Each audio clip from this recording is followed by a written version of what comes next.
Hold on 1 second. What's up? I said that song was made in Jerusalem. No joke. It's Jerusalem. Oh goodness, no, that's a terrible. Sweet taffy, my sweet almond, apricot, almond butter cookie. Yeah, you do. Yeah, either that or you're probably honeysuckle. But yeah, I love this. I actually like Tom Waits. He sounds so bitter. He does. He just sounds like an angry drunk divorcee with a drinking problem. I love it. I love Tom Waits. Oh goodness. I don't expect to get any believers up here. And this is the reason why. I have been awake since 4 o'clock this morning. And I spent 3 hours repeating one statement. We are a product of the universe, being the universe, experiencing itself through our consciousness. So we are the universe experiencing itself through our consciousness. 3 hours. Exactly, Chaos. We are Stardust. But no, we are not Stardust because we are not the universe. 3 hours. We are not the universe, Hot Wax. We're in it, but we're not it. 3 hours. We out there. 3 hours.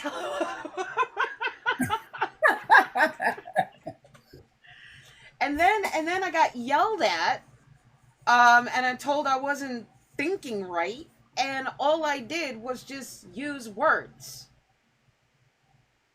that were already there, and I just repeated the words that were there, but I'm not thinking. So that's the reason why they're not here at my panel, because they've spent all morning cursing me out. Yeah. What? You spent all morning also cursing them out back. Oh, well, because, I don't sit and take shit. But that's not the point. They started it. Literally, I went on a panel to be challenged against my atheism, and the host ended up defending me. That's how crazy it was. The host was like, nah, atheists are mad illogical, yo. And at the end of the 3 hours, he's like, you didn't hear what Fluff said? That was stated very well. You didn't hear what she said? Is it saying the same thing for 3.5 hours? Oh god, I got called all kinds of shit, but nobody was able to find conflict in my statement. And then it's like, okay, so if you can accept that, then God isn't necessary in any of that statement. Simple.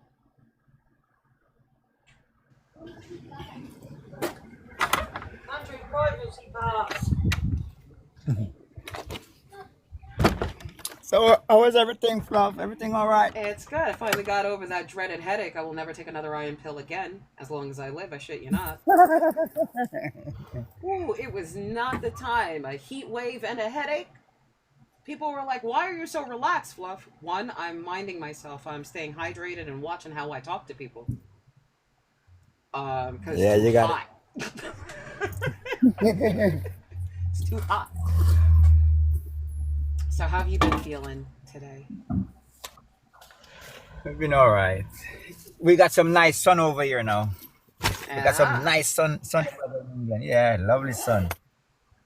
I think we have too much lovely sun. We need a little bit more lovely sun and lots of clouds.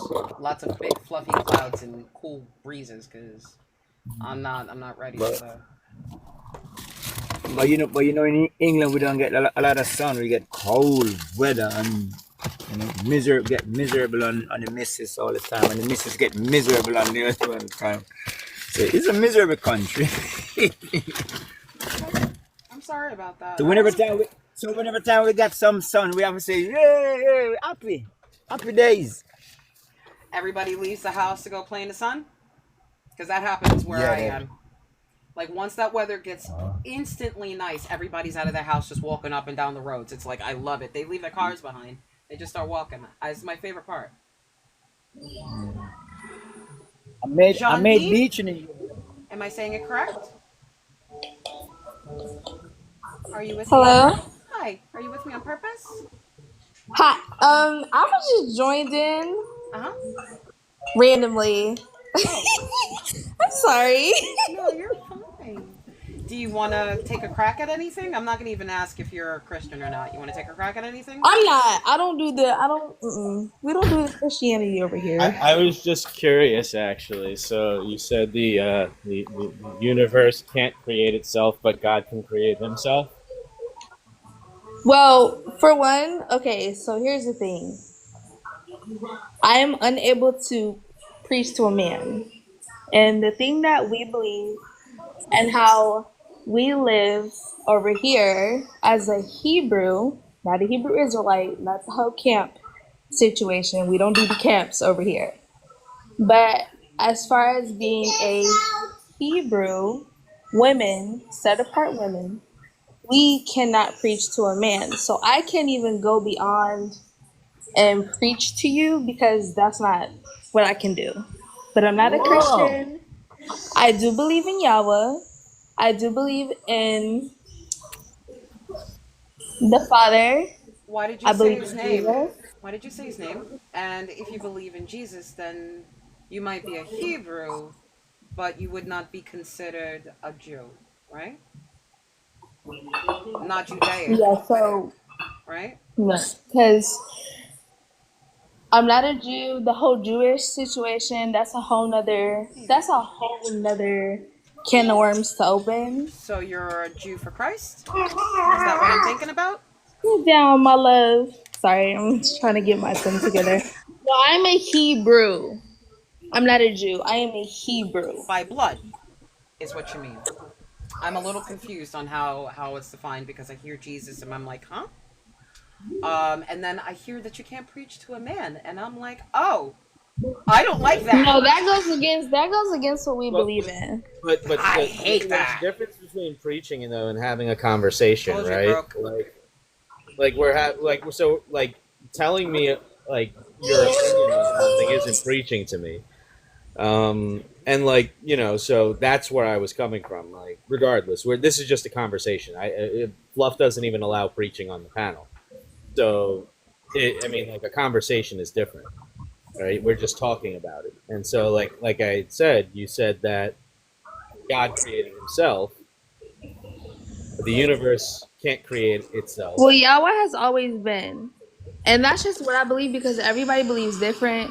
So I know Christians, they like to be like, you're going to hell, bitch, I'm so because you sorry. I gotta didn't. go. No, We I don't do that. apologize that my sentence interrupted the middle of my sentence interrupted the beginning of yours. That's my fault. No, it's okay. You're What I'm you're fine. yeah, the middle of my sentence just somehow got in there, and I don't know how that happened. You're But no, fine. what I'm saying is like the universe doesn't create itself, right? Like the universe it's not a creative thing. It just processes happen. Well, Yahweh So did create the universe, but in a sense of like, he created everything. So, like, nothing just randomly just be like bang. Like right, I know some so people think like the Big Bang Theory just oh like it just bam it just happened out of nowhere. Like that doesn't even make well, sense. no, I don't think any scientist thinks that. To be honest, I think that's what you're told they think, that it just happened out of nowhere. But that's not any sound scientific theory. Right, and that's but Right? that's what some people think. Yeah, sure, and it's okay to be ignorant on these things, right? Like we kind of understand the process of like how some of this stuff may have happened versus like just saying, hey, it just poof out of nowhere. You know what I Right. mean? I don't think anyone would dispute that things just happen magically out of nowhere, and that begs the question though: why does God get special treatment and He's created out of nowhere, It's not or that He exists it's out of not nowhere? that he gets special treatment, but so say if you were to believe in what we believe in, and like if you were to actually to sit down and actually like look at this book for what it is and actually pray and ask Yahweh for discernment to what you want to learn. You Sure, can go straight into Genesis and I, actually I've look at the I've read it a front. total of 11 times. So yeah, I do understand what the book says. Right, and What I'm so that's saying the is, thing is like people can read the book front and back. You can be like, oh well, I read the Bible this time, this time, this time, this time, this time. Like, it's are you sitting down reading it as far as like, oh, I'm reading this as a book because I want to have knowledge to it. Like, I want to be the one to be like, oh yeah, I read the book, I I got to understand. Or like, are can you actually sitting down and actually like saying can I like, I can I want to say know? why I read the book? I Yes, was never ma'am. Christian. oh, I was never a and Christian. fluff, Ever, ever, ever. fluff. By the way, I've got to get started on work, hon. Love Okay, you. hun. Love you too. I was never a Christian. I didn't pick up this book until recently. Okay, And how? there's nothing factual in it. I questioned every avenue I can find, and there's nothing truthful in that book. Well, what makes you what make okay? So what makes you think? By the way, I don't want to just be like, hey, Oh, like, can I have your name if that's okay? By the way, oh, you're I'm Fluff. beautiful. Oh, thank you. I'm Fluff. I'm Fluff. Oh, hey, Um, love. it's actually my home nickname, so it's like if you are calling me Fluff, you are still calling me by a personal name. Okay. So, Yes, ma'am. okay, so let's look at it this way. One, when we add Jesus, he is automatically disqualified as being everything good.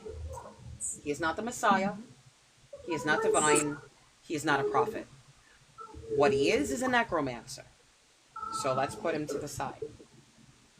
The God of the Bible was given a particular people. Those are his people, given to him by Elio. It would have nothing to do with everyone else, and it definitely would not logically sit with Jesus being valid because God says he's going to do everything himself. And then when he paves the way, this person is going to be a particular person. It's not written as a proverb, it's written as a quote. And Mm-hmm. John the Baptist nor Jesus fulfills that role as the person that's supposed to pave the way for his people. There's a particular prophecy in Jeremiah that most people don't pay attention to. And Jesus doesn't fulfill any of that prophecy either. Mostly when Jews learn of their faith as children, they know Moses isn't real. Because historically, Moses isn't real. They Mm-hmm. know that a lot of the story is exaggerated and fableized as a moral lesson and a way of determining the lifestyle. They are pragmatic, not magically induced. So the fact that you can't preach to a woman or a man is a lie because I get a lot of this information from a female rabbi. So there if you're following Judaic law or Christian law, it's going to determine because Christians say a woman cannot learn outside and teach a man. She has to learn from a man. But Judea does not say this. So a Jew, a Hebrew, should know the difference between Christianity and the religion and the way of life of their people. Because if that's the case, then you are still one of the lost sheep of the house of Israel or Judah, and therefore you should go back to the ways and learn the way that God wanted you to know. Because knowing that Paul puts restrictions on your sex for no good goddamn reason because he never met Jesus is absurd when God gives you, as a Hebrew, one of his children, more leeway. But if you're going to pick up the mantle of Jesus Christ who puts his face on top of God's, you're not picking your God. You're picking the Roman Savior because he's not the Messiah of your people. He's the Savior of Rome. That's the reason why he qualifies as what God does not want to suffer to live, a sorcerer. And a sorcerer is one who works with the dead, and a rabbi is not allowed to. So That Jesus sounds couldn't like qualify. Now, this is Judaic law and current, modern, and historic law. So if you are Jewish, just because I'm talking to Christians now, doesn't mean I'm not well versed in the Judaic faith, or even comfortable discussing Islam. I focus on Christianity because I'm American, right? But I can talk about it comfortably. And these are antithetical to God's laws. You can teach a man. Because there are women rabbis. There are women judges. There were women prophets. What do you mean your status is low? I never said my status is low. Well, you said you can't teach a man. And yes, you can. That's not what the word says. Like in Which First word? Corinthians. Exactly. Is- You're a Christian, not a Jew. No. I'm not a Christian because Yes. I don't believe in religion. Christianity Do you know is what a religion man. is? I do know religion. A belief or worship in a god or gods. Most notably, well, a belief or worship in a super power or powers, superhuman power or powers, most notably a god or gods. I'll just go ahead and bring up the definition of religion for you. If you believe in a god, you are religious. That's the definition of religion right there. The belief in and worship of a superhuman power or powers, especially a god or gods. Done deal. Religious. So it doesn't matter which religion it is. It's your religion. You're a follower of Jesus Christ. This whole time I'm thinking that you're telling me you're a Jew.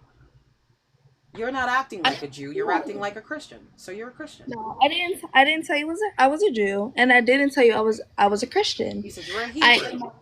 I am a Hebrew Israelite. That is different from a Jew and a Christian.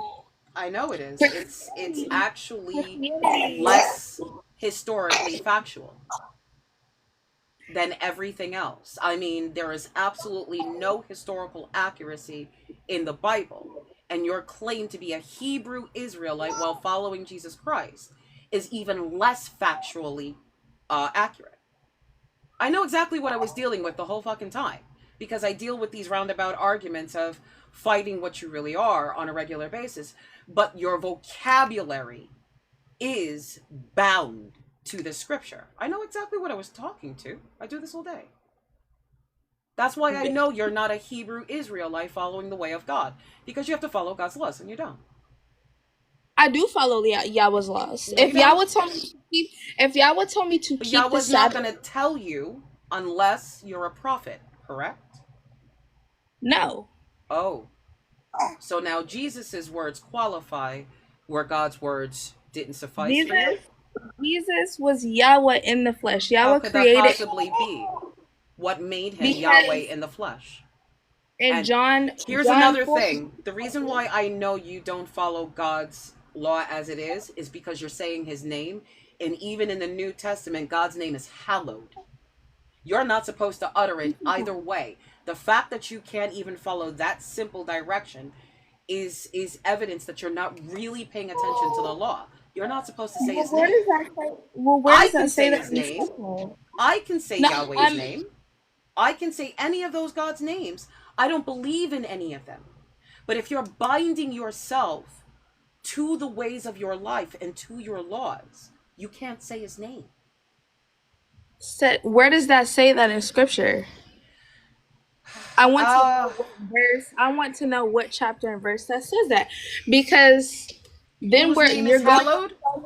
Our Lord who art in heaven. Did it say, hey, did it say our Lord Yahweh who are in heaven? Our Lord who art in heaven, hallowed be thy But you do name. know Yahweh said he is called by many names, right? And how many times does somebody call him Yahweh in the Bible?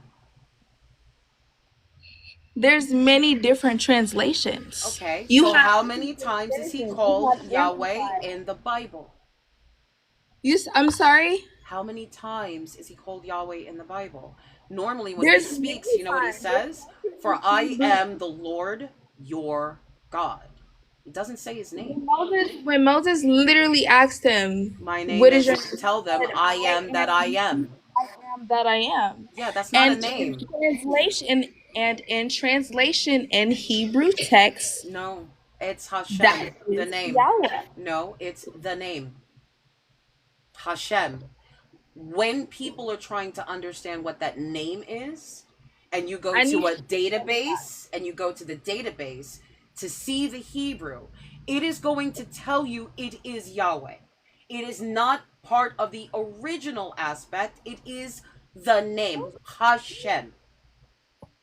That is how you pronounce it, because you're not allowed to say his name. You can say Adonai, or Yudhe Vavhe, or you can say El Shaddai, you can say El Elyon, but the one that you were given to, you don't say that name. I want you to tell. I want to see chapter and verse that says I can't say that. I really want to see chapter and verse because I have my KJV and I also have my amplified. And then also you said Yahweh, but in the word in John 4:24, Yahweh says that I am a spirit. And those who worship me shall worship me in spirit and in truth. And if you read the account in Luke, that whole chapter, it will literally give you the backstory in Jesus' life when he was growing up and before he received the Holy Spirit. Yahweh created Jesus' specific body for himself to You're dwell in so doing that too he much preaching on my panel. Save that for church, please. And you shall not swear falsely by my name, profaning the name of your God. but that's I not am the I'm not Lord. swearing falsely to Let's Yahweh. do That it. is not that You're has nothing profaning his name to by do. uttering it. That's okay. No, it's not okay. It's You're okay. You don't know. profaning the That name has by nothing to utter. do with what we're talking about. Sweetheart, you're a little too messy for me. You're profaning the name by uttering it. What is it? Jeremiah, what, 12:16?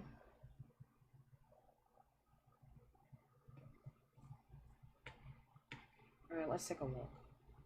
I'm sorry, but I just don't like having to talk over somebody when I'm in the middle of speaking. It is frustrating.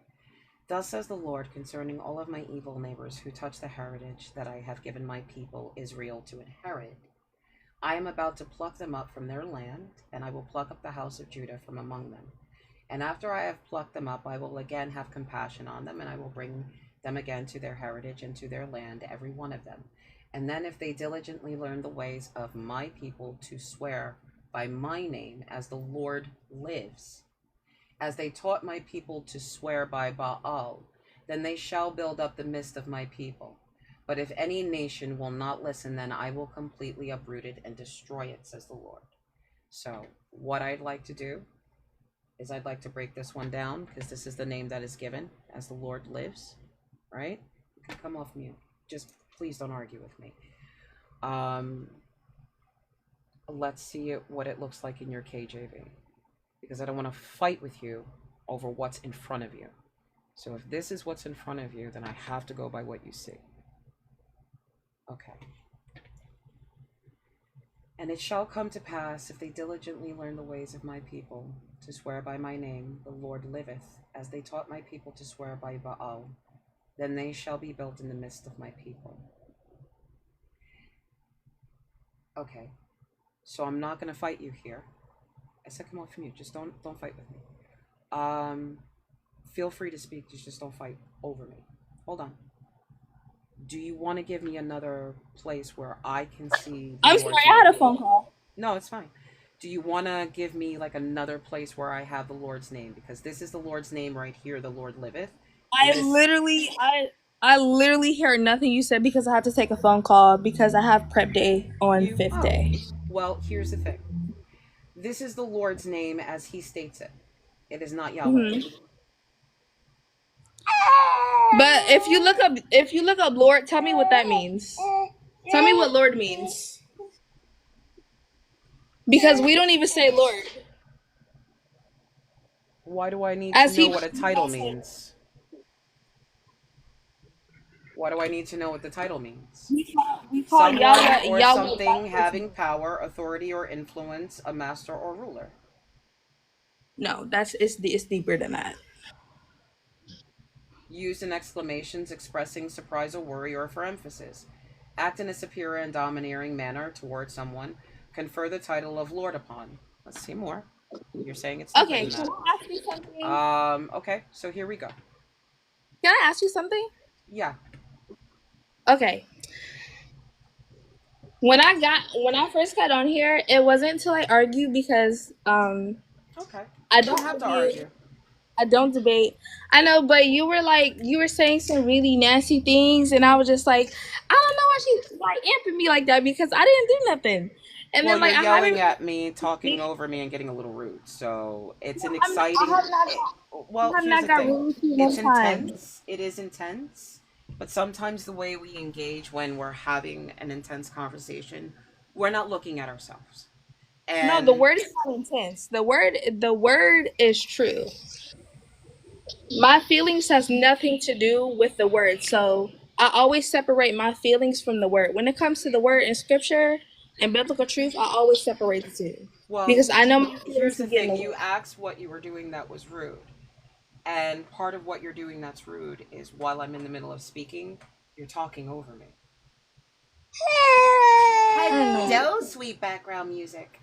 But it is Listen. rude, right? So I I don't want it. I don't like it. Am I supposed to deal with it? Do I have to? Is there a way that we can communicate without arguing, without that particular hostile I'm not. environment being introduced to me? I haven't even really got a chance to speak. It's just you So you speaking. know what? I'm I'll okay mute with it. up and you take it away.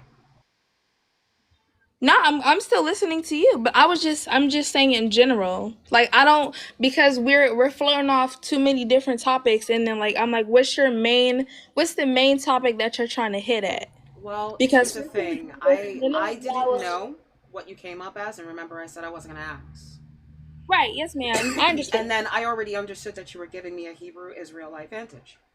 It's irrelevant, right?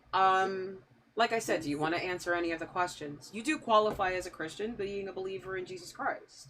You don't have to debate. It doesn't say debate up there. It just says one-on-one only, 25 plus to join. And I didn't really put too much of a negative emphasis, but I would say, like I said, I would say Jesus is invalidated as being a Messiah, divine, or a prophet, according to the scripture. Hey, buddy. You don't have to argue. We can always discuss. If you don't want to, you don't have to. I won't hold you hostage, honestly. Conversations are not good if everybody. She's probably on another phone call. It's 1 o'clock in the afternoon. She's a Christian. She's a Christian. Yeah, it's okay. What's going on, everybody? What's going on, everybody? It's like different denominations of Christianity. I'm an atheist. I just realized that they're just going to come at me. Yeah. So yeah, no. If you feel uncomfortable, you don't have to sit up here. Can you hear me? Now I can. Yeah, Oh no, yeah. yeah, Okay. you're fine. I was trying to pull up I don't know. I'm not fond of TikTok. I don't really know how to the whole TikTok thing works. Like I have like 25 followers. I'll be on here that like but what I was trying to say is Can I say something? Are you a in the stay-at-home mom? I am. You need the adult interaction, and you need the critical thinking, because that is a job in and of itself, and it becomes very isolating. For those of us that stay home, our job is very routine, very hectic, and we don't get a lot of adult conversation. So But I have literally, so many sisters. So in the ministry, which I know people probably know the ministry, you got a whole bunch of followers, girls. So I'm pretty sure people know the ministry. I'm in Straightway Truth Ministries, and what we believe, we get down over here. We are a deliverance ministry. We don't believe in Christianity. It's a bullshit ass religion that was made up. We don't profess to be Christians, and there's so many things that to our understanding, what? demons. What demons? What are demons, Demons. actually? Spirits. What are those? Spirit of anxiety, spirit of fear, Those are spirit of lust. emotions, and they're natural and part of the human condition. They are Why would I still make myself less human? It's better to actually work through it logically and rationally, the best way that you know how. It's called coping. And not actually steering it into these supernatural or superstitious things that you so can't prove. would you cast out this would you cast out a spirit of a fever? How the hell would I cast out the spirit of a fever? Because in the Bible, Yahweh Okay, talks so about what is the fundamental source of a fever? what do you mean? What is the fundamental source of a fever? A fever is a fever. What causes it? Upper respiratory infections, headaches, throwing up. Well, no, Shit no, like that. no. Vomiting doesn't cause a fever. Fevers can A cause fever vomiting. happens. Ali, I'm actually speaking. She can answer for No, herself. I mean, listen.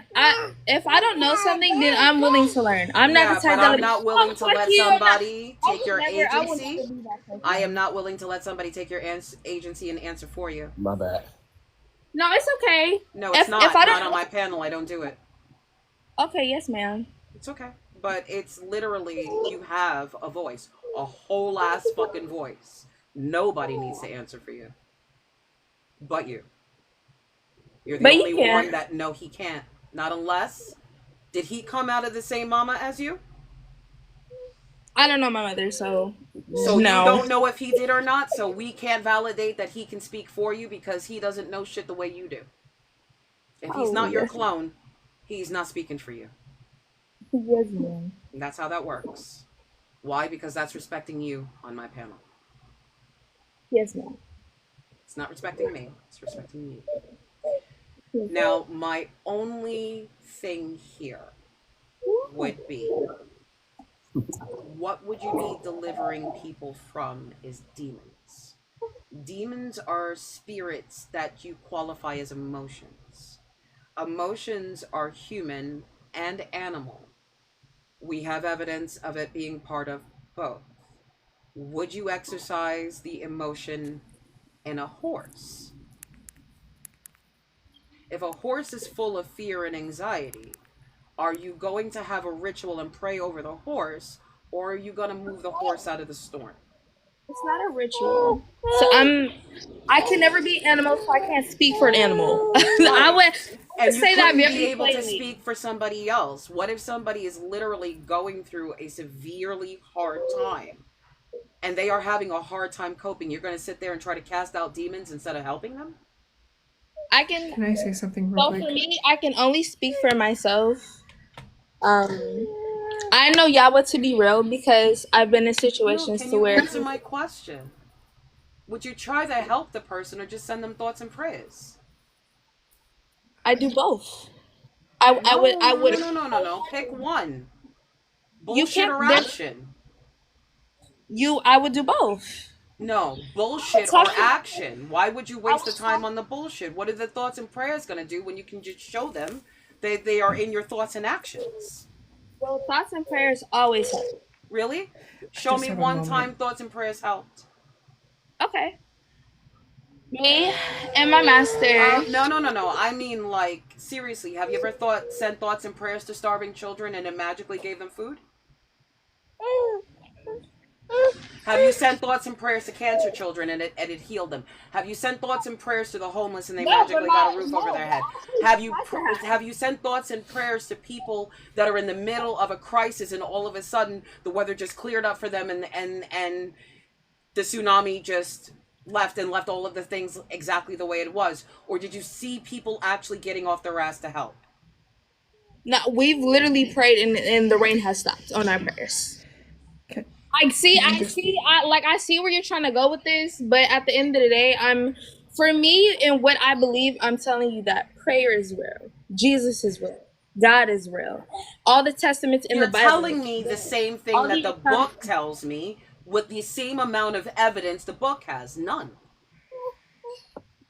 And then that's where we have to part because it's just like Okay. your belief No, is your belief. seriously. if that's where we have to part, the fact that you can't look at the book and realize the book was full of lies. So if you're taking any truth out of the book that's full of lies, you're literally taking a bucket of lies and saying, I'm saying it, so it's true. Can I just say one thing real quick and I gotta drop? There is a verse in the Bible that says, if you need a physician, go see a physician. But Yahweh gave you the herbs of the earth to heal yourself. It literally tells you to, this is Jesus' words speaking. So if Jesus tells you that if you need a physician, go see a physician, this is super important, because if you have a baby with a fever, take that baby. My baby just had a fever of 103. You know what I did? I put that baby in an alcohol bath and I claimed healing over him. The fever was gone the next day. Okay, well, I'm gonna go No. ahead and put you down in the comments because that's psychotic.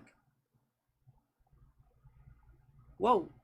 Ali, how old are you for TikTok purposes, and are you a Christian? No, I'm not gonna discuss that. That's actually a little barbaric. Yeah, I'm 37. No. I'm a Christian. I was just wondering if you kicked Deborah by mistake. No, Deborah dropped on her own. I don't kick Deborah. Oh, okay. Deborah leaves when Deborah's good and ready. No,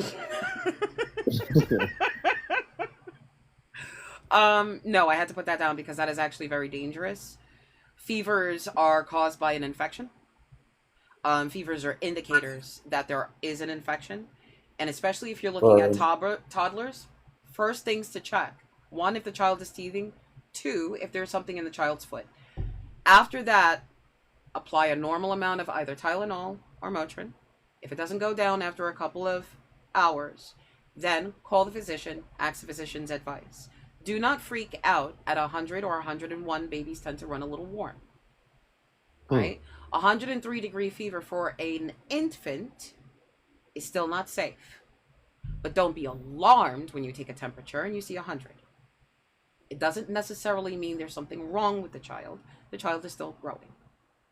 Now, children are going to be in and out of fevers periodically over their very small lives. Some things indicate, some things can cause a problem, like ear infections, upper respiratory infections. These are common. Regular checkups with a pediatrician, following a healthy diet and regimen for the child can help. It doesn't guarantee everything, right? Because every single child is different. But one of the most harmful things is to put a dehydrant on your infant, such as alcohol. Another thing to do is to shock that baby's system by making it overly cold too quickly. Babies are very delicate. Watch their temperatures. We do not practice old, killing children practices on modern day children when we have doctors and places of information. Somebody saying, I took that baby and stuck him in an alcohol bath and prayed on him, is committing a form of abuse. Now, I don't want to convict a mother of child abuse, so I had to put her down because I am not an authority on how to raise a child, but that is medical neglect. Okay? So I don't promote that shit here. I believe the children are our future and all that shit. Teach them well and let them lead the way, but that is not a good way to lead. So now that we've cleared up a lot of bullshit. Ali, you are a Christian? Yes, I am. Go ahead and pick a question. The question, what is faith without works? Yeah, Is that the question that you're asking? I believe that faith without works means that you're not putting your energy into something that you believe. So like if I believe that I'm a doctor, if I believe that I have faith that I'm a doctor, then I need to go to school to become a doctor. And that's me working on becoming a doctor. That's me putting the work in my faith because I believe that I'm a doctor. Does that make sense? Okay. Right. But I mean, what is faith without Faith works? is What are the works of faith? the work is the actions behind what you believe. Oh, and what if what you believe is antithetical to the teachings of God? What Are do you they mean? dead now? Are they dead? Your faith, you don't have to, faith is not limited to God. You can have faith in whatever you want to. So you can believe whatever you want to, and faith. So if I believe I'm an atheist, then I'm going to get on TikTok and Why I'm would going to you start telling believe you're an atheist? You either are or you aren't. well, you can't say you are or you aren't unless you believe that. No, you can't say you are or you are not unless there is strong evidence of there being such a case or a lack of such. And if you have evidence, then you would believe in that evidence, right? No, I have evidence that there is no evidence of a God. You have evidence that there is no. Well, I have evidence that there is evidence of a God. So Go ahead and give me evidence of a God. the Bible. That is not evidence of a God. That's a claim of a God. Why is it not evidence of a God Because it's when a claim. Okay, so you being an atheist is a claim too. No, me being an atheist is a statement of fact that's non-negotiable. How is it non-negotiable when you're telling Because me no I don't matter know what if you say, in this particular example especially, you're not convincing me that a God exists. So there's no reason for me Well, to I can there's say no the same evidence that God exists. So But I can say therefore, the same thing that there's no therefore, evidence that you're an atheist. You could just be saying that you're an atheist. So why should I take your word over what I believe? okay, so prove how I believe in a God. Prove how I don't believe in a God. No, you That's said what you're you can basically say saying. that I'm not an atheist. Fair enough. Prove how I don't. Well, Prove how I the believe in a Bible God. says that everybody has been given a measure of faith, so you have to believe in So something. what And the makes that fact statement true? what makes yours true? You just said the Bible claims. What makes it true? It makes it true because the Bible has been written over thousands of years, and it's been proven it's considered a historical document. It's There's been a not lot of considered a historical document It because is it's considered. historically inaccurate. There's been a lot of theologians It who is have claimed the Bible to be historically historically inaccurate. correct. It's That's not true. historically inaccurate. There are Bro, My you need moderator is to tired of you talking over me. you need to calm down, bro. Why Yeah. are you elevating your voice and speaking over the host? Yeah. Right? Why? Nobody's stopping you from speaking, bro. We're not arguing here. We're just exchanging information. Can't you do that in a calm demeanor? I'm Stop getting work up and running up your blood pressure, man. We're just having a conversation. What's wrong with you? I'm passionate about what I It speak, doesn't matter so if I'm you're not. passionate about anything or not. Once you go beyond the level of passion into rude, I don't care.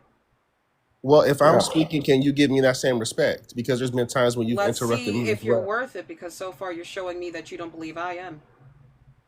I'm not showing you that you're not, but if you're interrupting me You while are I'm showing me speaking, that I'm not. That's the reason why my moderator muted you when I told you you're actually being rude. Bro, You're bro, how literally is it rude? you're How literally is it treating my only panel. rude? You're treating my um, panel other than I wanted to be treated as. yeah, How is and it only rude if you're you getting are interrupted but not you me? I need don't owe you you need to explanations for how I set this shit up.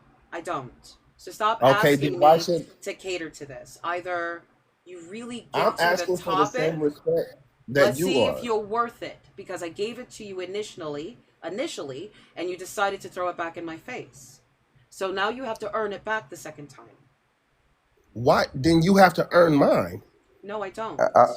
Why Ali don't you? I'm confused. Watch, because I don't need your respect. I don't need anything from you. yeah, it's quite simple. You're You not can't walk entitled in to my someone's time. home. You're not entitled to Yeah, my time. you That's how can't that walk in works. someone's home and tell them how to run it. Yeah. It's my space. I don't need to explain myself to you. I don't have to defend myself. If you can't defend your argument, don't talk about me. Just because you were scared and I seem like a mother figure, don't reach out to me, sweetheart. I'll let you drop. Not a mother figure. I like that. I like that. A mother figure. That is cool. Thank you, but hold on one second. I am who I am. You are here, blah blah blah blah blah blah blah. I hope you got that Can I? because my tongue just completely gave up. Can you hear me? Right quick, Fluff. Can I just clear up something that just happened just now? Yeah. Right? Because the basis of his argument about, you're not an atheist and whatever, right? Obviously, he doesn't understand that an atheist is someone who actually lacks the belief in a god or gods. If you want proof, right? Because your faith system requires you to actually believe something, which means that you're accepting this as truth or actually exists without any form of proof or evidence, for the simple fact that we do not operate that way and we're working with facts and evidence. It simply means that we're the opposite of what you are, and that's quite simple. So I just wanted to clear that up for anyone else who might have the same notion that he did. Okay, thank you, because yeah, like I'm tired of people telling me what I feel. It's like ew. I think I'm going through menopause, sir. I don't even know what the fuck I'm feeling. I am who I am. Um, are you a Christian? I can't remember if you said so because I was paying attention to real and. Yeah, yeah, I am. Okay, go ahead and pick your poison. So we just picking a question, right? Yeah. Answering. I I'm gonna fight you on your answers, so just be prepared for it, okay? Does God deserve to enter our future? I forgot I left that up. What do you think? I don't got a straight answer. I'm gonna say that God is already in our future.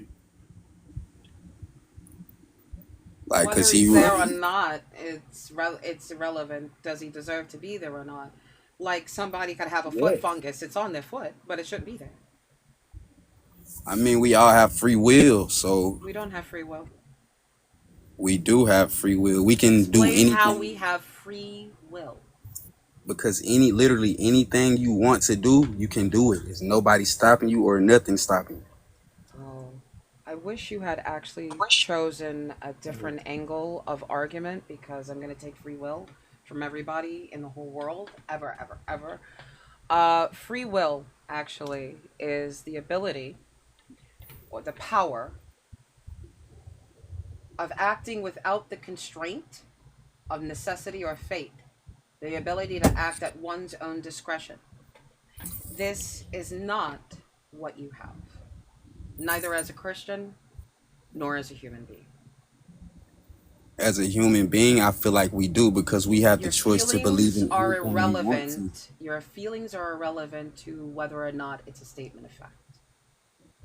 And But what it's do I a mean fact. is, if you wanted to Okay. right now drink water and just keep drinking water, but you didn't feel like getting up off your ass and taking a piss, so you decided to hold it, you'd die. Because you don't have that freedom of agency without the constraint of fate following behind your decision. Now, let's say you want to walk out of your house, right? And you just want to walk across the fucking grass, but the city ordinance says you don't have the freedom to do that. And now you get a ticket and a fine. There is a consequence to you walking across the grass, and that should be your free fucking will. It's a free fucking planet, but you can't do it because you do not have free will. You don't even have. I am still speaking. You don't even have the freedom to choose to walk on that grass. Those Why? are laws that humans created. That's not You free are will. going to understand something. I will never ask you. It's free will, me, even though it might not be right. I will never ask you to respect me, my panel, or allow me to speak. Do you understand? That's a little kink men like, but I'm not going to ask you to speak. I will just speak and you won't be heard. I can do that. So here's the thing. You asked if I can treat you with respect. Twice, you interrupted me to tell me something other than what I was saying. Now, I mute you. You're expecting to somebody on your level asking you for permission. That'll never happen. Like I said, I got a mommy aura. Asking me to play into your manipulative moments is not a happening here. I do not have the patience for this level of communication. I will just move on. May I just briefly? No, nobody. So you the only one that can talk? Still in the middle of speaking. And Oh, while I was in the middle of speaking, I heard your voice trying to talk over me twice. You talking about me? One more option to stay on my panel and just remain quiet until I finish? Are you talking about me or bro? Either one of you. Pick your poison. Both I'll of you. stay Yay or on. nay? Okay. I'm thinking So it's a now, debate. so now, you were given freedoms by something else that governs you and you have no control over it. Not to mention that government is still bound by the laws of their species and their intellectual acumen, that they control yours and how you've been able to learn and cope and process your own life based on the society that you live in that you don't have control over. Not only that, you are an earthbound creature, and Earth is bound by the laws of its universe. You have no fucking freedom, let alone freedom of fucking choice, let alone freedom of agency. You have limited two items, agency and choice. They are very limited within the parameters given to you. So, the fact that you are a human being like the rest of your species means that you are just as equally weak, fragile, mortal, and ignorant as the rest of your species about everything else outside of your planet. So you are not a free agent with free choice and free will. Your freedom was given to you and heavily calculated. Okay, so is it my turn now?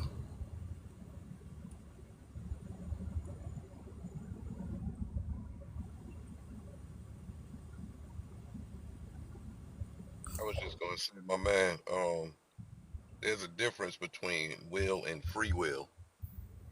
If you look at the difference, she's talking about free will. Yeah, that's what I'm talking about. Free will. She's saying we don't have free will, but we do. She talking about laws. No, no, no. There's an actual will and free will. Like if you look up free will, when you get down to it, we don't have free will. We have will.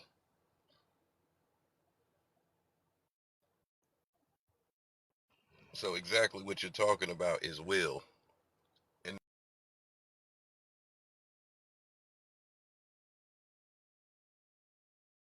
So free will in the Bible, it Seems like says. he cut out. I was searching up the definition. I had to educate myself. You feel me? That's interesting. I put it up on the screen. Wouldn't that be Right. wise In the before a conversation, though, that you're entering and defending something that you don't know? You said I don't know. Free will is exactly what I thought it was when I just searched it up. So you just need to hold on, Brody.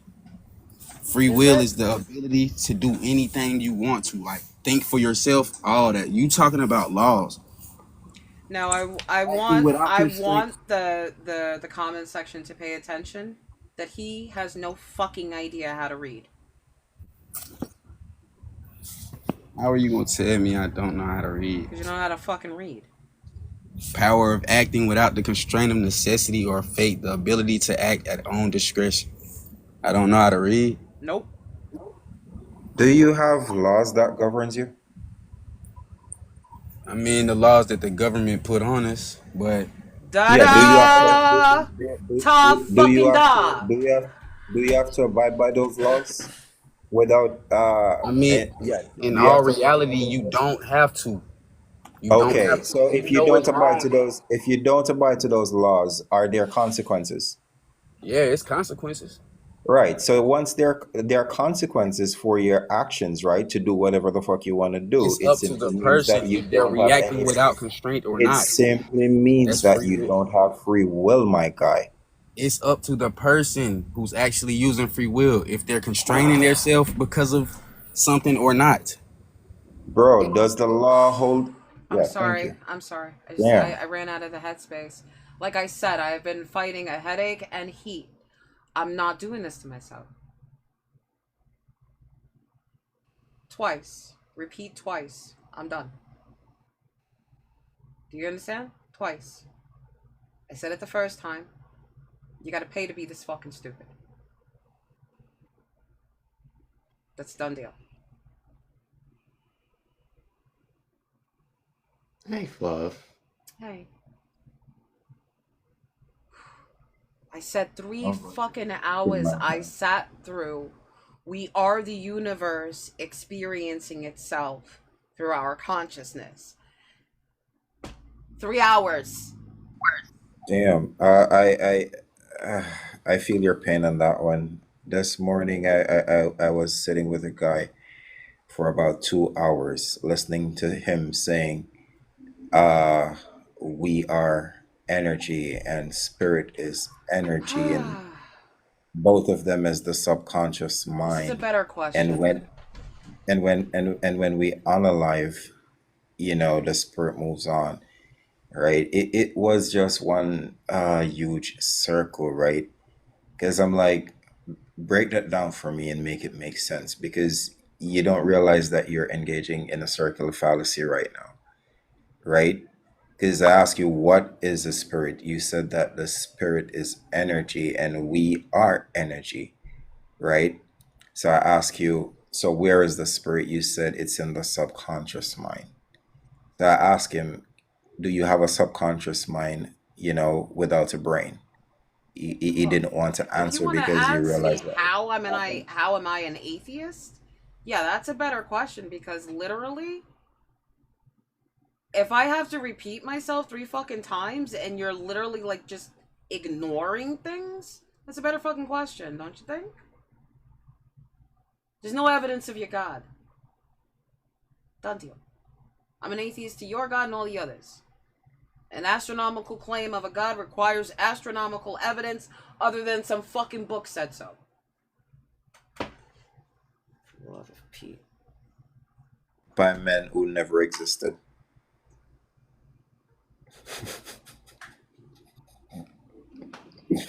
Got a point. Damn. It's like the Muslims. Have you ever thought about Islam? Have you? It's ridiculous. Guys, do you realize y'all think I'm crazy and stupid for being an atheist? I have like 3 times the weight of that opinion on you. But I have a better argument to stand on than you do. Woke up and chose to be an atheist. I don't even know how you can choose to be an atheist. You either believe the shit or you don't. You believe it or you don't. Hold on. Hold on. If you have to choose to be an atheist, what were you before you were indoctrinated? Did you choose to be born? Just choose. I mean, it's like, what were you before you were capable of awareness? Right, we are born atheists. So that there is no reason to add a god to shit. Ta-da! Well, we can actually. We can ascribe the God to shit. Don't you dare mess with that great Ezekiel bread. Not to mention, it's not even in the bread form within other places in the Bible where they're actually consuming it by this God. Come on now. You know that this God delights in it. No, actually, are you fucking kidding me? People are born atheists. Why did I get on today? Did I get on today to fight or to have a conversation? I need to double check what I came on here for.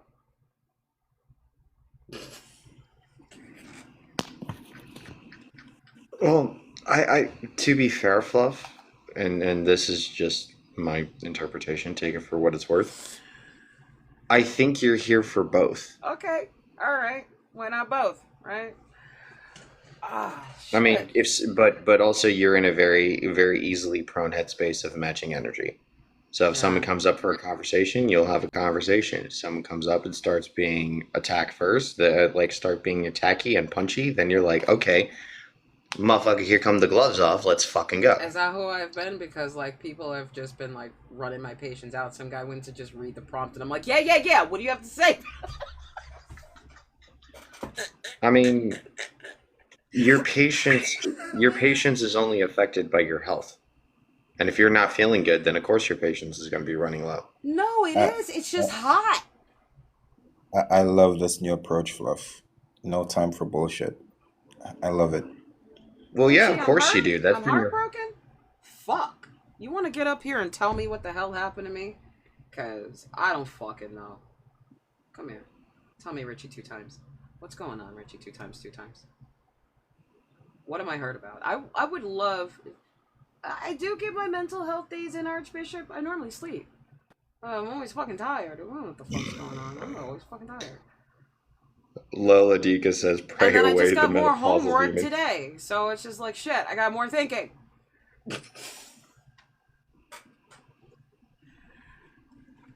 Hey, Aaron.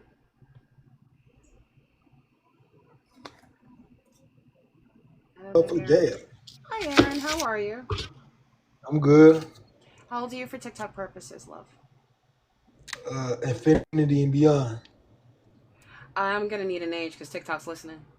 They record this shit. You need a name. You need An a name or an age. An age. Oh, Infinity and beyond. No, that doesn't cooperate. I need you to cooperate, or I'm just gonna move on. Like, watch. I'm 43. Ta-da.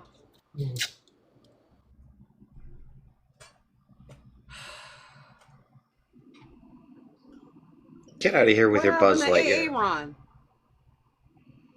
I just these He watched people Toy Story. are just not used to. They're not used to people. Obviously, he's a kid, right? Because if you have to break it down to actually, Get back here, Aaron. He's a child. TikTok is listening, as you're saying, Honestly, right? I've met some grown-ass motherfucking men that act the same fucking way. Yeah, Act like they got man-child. no damn sense. Hey, Ron, how old are you? Man-child. I'm grown folk, but I'm just Infinity and beyond. No. A grown man isn't afraid to actually be honest. What you? How you gonna tell me what I'm lying about? What I'm lying about? Because I've been married to a real fucking man for too fucking long that little ones are annoying. Do you have an age? Do you have an identity? Do you have a personality that wasn't born So I'm annoying because I'm Infinity and No, beyond. seriously. No. Do you have anything of relevance that requires that validates you being up here? You don't have a fucking age, so what are you up here for? You don't have an age, you don't have a conversation. You don't have a conversation, what the fuck you up in my face for? Other than to think that I'm cute and you like my sass. Because that's why you're sitting here for. So do you have relevancy to my panel? Or can I move on? I'm giving you an opportunity to actually be more than just I was on the phone. I didn't hear a word you said, but I am Infinity and beyond though. And how you gonna tell me if I'm lying? You know what you can do? You can stare infinitely at your For You page, waiting to see if I'll ever show up again.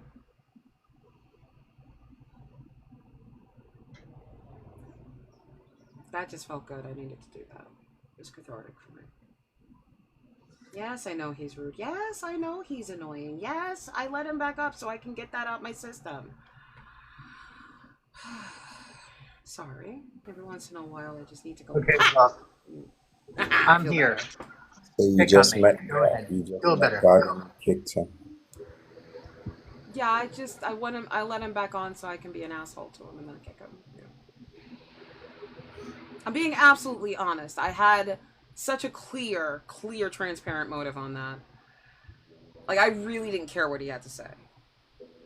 Yeah, that's what I'm saying. You brought back up God just to kick him, right? Yeah, because sometimes we drop them and they really should not be back. So bring them up, block them, then drop them. Yeah, you just kicked God. Who? You don't get it? Huh? God, you just kicked God. Aaron was God. Infinity and beyond? Yeah, for the fact that he doesn't have an Lightyear. Yeah, That's what I Infinity and thought, beyond. I thought it was Buzz Lightyear too. Like you came up wanting to go to Infinity and Beyond. Okay. Yeah. The hell? Hey, Archbishop, how are you? Hey, Archbishop. Hey. Why am I asking Archbishop about pizza? I know he likes New Jersey pizza, and I think he's a traitor. Wow. No, I'm You're not. gonna tell me you love me, but you're gonna love New Jersey pizza better. Why fight me? Well, because when you come over, you'll see. Well, I've been to Jersey. I don't like their pizza. It doesn't taste right. Oh, come on. Yes, it does. No, it tastes like it was made by a Where did man you in have it? disguise. What? What part of the state? I'm from Brooklyn. Okay, but what part of the state of New Jersey have you had pizza? Okay, so I've been in North Jersey, I'm imagining, Newark, right? North North, Jersey. South. I've been all, oh God. Where haven't I been in Jersey? Central Jersey pizza. Jersey Shore pizza is the Blah! best. No, not off the boardwalk. No, no, no. Okay, Archbishop, look, you like your Jersey pizza, and I'm not going to take it from you. But there is still one place in New York that still has traditional brick oven pizza. Still made from that old fucking starter dough. Still made with the same family recipe for sauce. It is the last fantastic slice of pizza in New York City. Nope, it is not. It's New Park Pizza is the last one. Flo, I have a suggestion. And I think maybe the reason why you're actually not agreeing with Archbishop is that next time that you're trying New Jersey pizza, you should try to taste the Jersey. When you come down to see me, I'm going to bring you to lunch, and we're going to have a great pizza lunch. You're going to change your mind. I'll eat the salad. Oh, God. You got to be Don't you difficult. oh God me, you can just fluff. But seriously, just no. My family lives in Jersey. I'm not, you know. It's like I won't eat certain things in certain states, right? But believe it or not, there are some things that I will only eat in that state. Like if I go to Pennsylvania, that's probably the one time you'll get me to eat cottage cheese. Right? If I go up north, that's probably the one time you'll get me to have like real blue cheese. And then I won't need anything with it and I'll just eat it that way. But sometimes I don't eat stuff because I've traveled a little bit to see like how it's really made, and sometimes it's just not made right, even in New York. But learning the recipe of New York pizza and knowing that Jersey doesn't do it that way, I don't trust Jersey pizza. There is no such thing as asking you to make it thick or thin if you're making it the traditional way. It's thin. They don't ask that. Not where I go. It's wonderful. Fluff, just do me a favor, have faith, and trust a damn piece, and like it. You're asking an atheist to have faith? That is the biggest contradiction I have ever heard in my entire Not life. really. She has faith in things. She has faith in her husband. She has faith in her children. I have faith So in why things. not? Of course she does. I just don't have faith in certain things. That's all. You know, Right. like things I can't prove that are faithable. Faithable.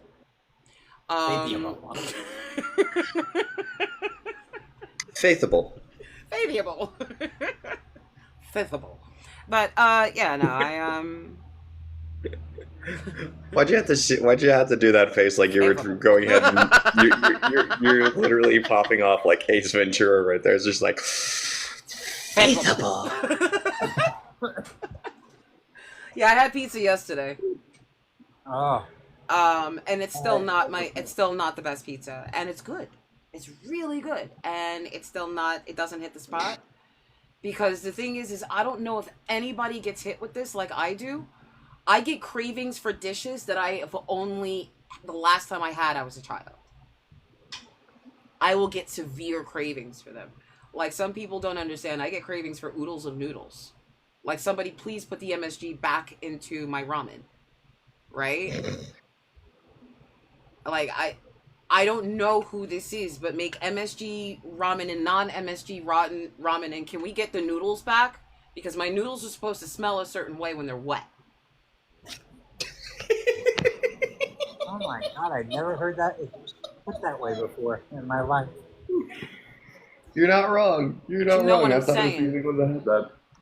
You do understand what I mean. Like, my noodles are supposed to smell a certain way when they're wet. What happened to the smell? Why isn't it in there all of a sudden? Why do these noodles get so soggy so fast? Huh? Ah. It's too much of one thing, not enough of another. You know what it is? I've traveled around the country and I've had pizza almost in 14, 15 different states. The worst place in the world was when I was in, where the hell was it now? Not Pennsylvania? Montana. Oh. No, not Montana. Nebraska. No, it's an M. I was Missouri. Missouri or Michigan, And yeah. I ordered a large pizza, and I was hungry. I was starving. So they bring this box to my door, and I thank the guy. I give him a tip, and he goes. I put the pizza on the bed. I open the box, and I'm looking at it saying, what in the hell is this?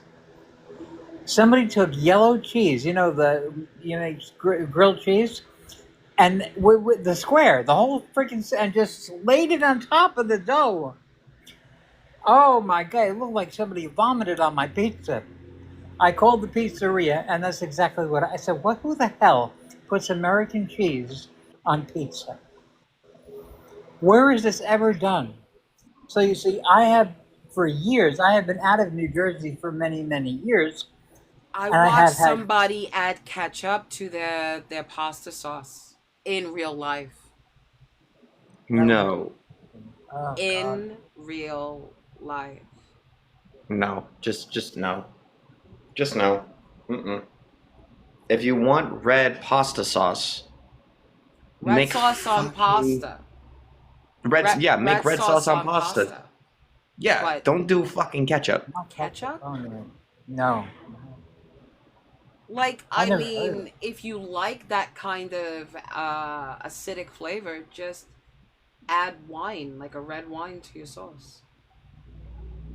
It's not ketchup, but it gives it that acidic flavor that you might be looking for in the background. You know, some people, if you want to cater to a ketchup-loving person, just add a little red wine to it. But, yeah, for the tang that they're looking for, but ketchup? Oh, no. You can't eat at everybody's house, I'm just saying.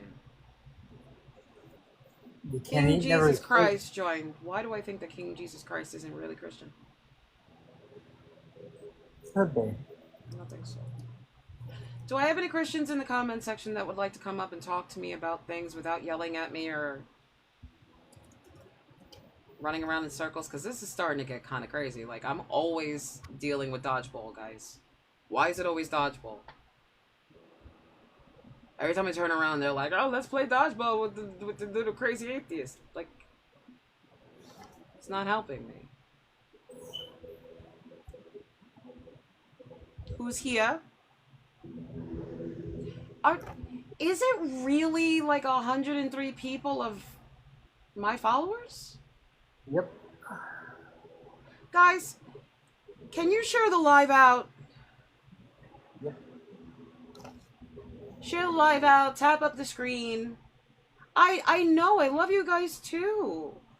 But I gotta give you content. I can't just show up and give you my face. That's not enough. Yes, I love you too, but I gotta give you more content, so share it out to people you don't like. Let me fight them. I mean, if Real hasn't blocked them all, but yeah. I mean, I could always like play devil's advocate here and try. Did I tell you about the extra what's the thing called? Screen name I almost gave myself? Mm-mm. Anita, holy, man's back.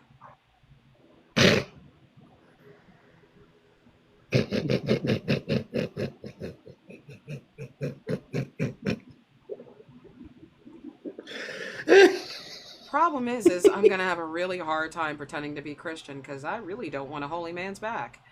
So it's, yeah, I'm still thinking on whether or not I want to do it. That's funny. But yeah. I'm thinking the heat is keeping people away. Eh? But I'm a Christian. I know. Sometimes. You're only a Christian until somebody says something to me, and then you're like, everybody can get these fucking hands. That's a lot different, though. I don't know. Like, your Christian spirit goes out the way. You're like, fuck Jesus, fuck Santa, too. Come at me, bro. Come at me. And then they hear your voice, and then like, why isn't anybody coming at me? And it's like you immediately inspire people to take care of the little bat woman. It's not gonna work. I don't know. Like, you get sassy and people like, I can't pick on her. You hear how sweet she sounds? Right. Right, that's just like a murder mystery waiting to happen. I'm here for this shit. What? Y'all don't sleep on our Bethany, man. That is a wonderful murder mystery that's waiting to happen. Nobody will ever figure out how you did it. What? No. You didn't do shit. What? Nobody's saying anything about your capabilities. Not me, especially. What? Huh? I'm sorry. I had temporary selective amnesia for like the last 5 minutes. Completely forgot. You caught me off guard. You make me spit coffee. Loki's my other twin. I have like twins all over TikTok now. It's a joke. No, what? Sorry, I have no idea what happened. I had selective amnesia for like the last 5 minutes. I completely forgot what we were discussing. It doesn't matter. I just spit coffee, and now I have like a concern that I have a drinking problem. Oh no, it's okay. Although, you know what? I am going to take that as a...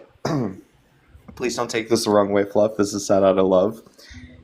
I'm actually going to put that underneath my belt as the day that I finally got Fluff to spit out her coffee because she was laughing so hard. Yes! Oh, that's funny. Oh, only once somebody got me to shoot my my drink out of my nose. I think it was soda or orange juice. I was not okay after that. I don't blame you. Like, I've been very careful. Like, I'll spit it out. I won't try to swallow and laugh at the same time. It's never gonna happen. Never. What's in the mug? Maybe I am too nice to people. Am I too nice? Wait, say that again? And say that again, Bethany? Okay, am I too nice to people? No. You're not too nice. You're just nice. You're just... Hey, Dugald! You're just nice. Is there a thing as being too nice? Yes. Have you come out of that stage? Yes. Yeah. Whether your faith is intact or not, irrelevant to the growth. Yeah. Then again, you have allowed the inner gremlin that your God created, and you've taken into account. You've let that inner gremlin grow, and now that inner gremlin is now a teenager and ready to fly off the handle at any given moment. I like that. I used to be atheist until I heard about being agnostic. It's like I used to be agnostic until I heard about being atheist.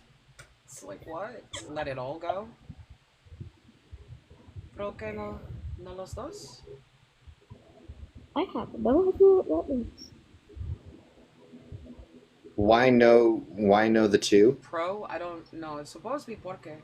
Pro? Porque... What? No los dos? I used to be. No los dos. Oh, why not both, is what he said. ¿Por qué no los dos is, why not both? Porque no los dos. Okay.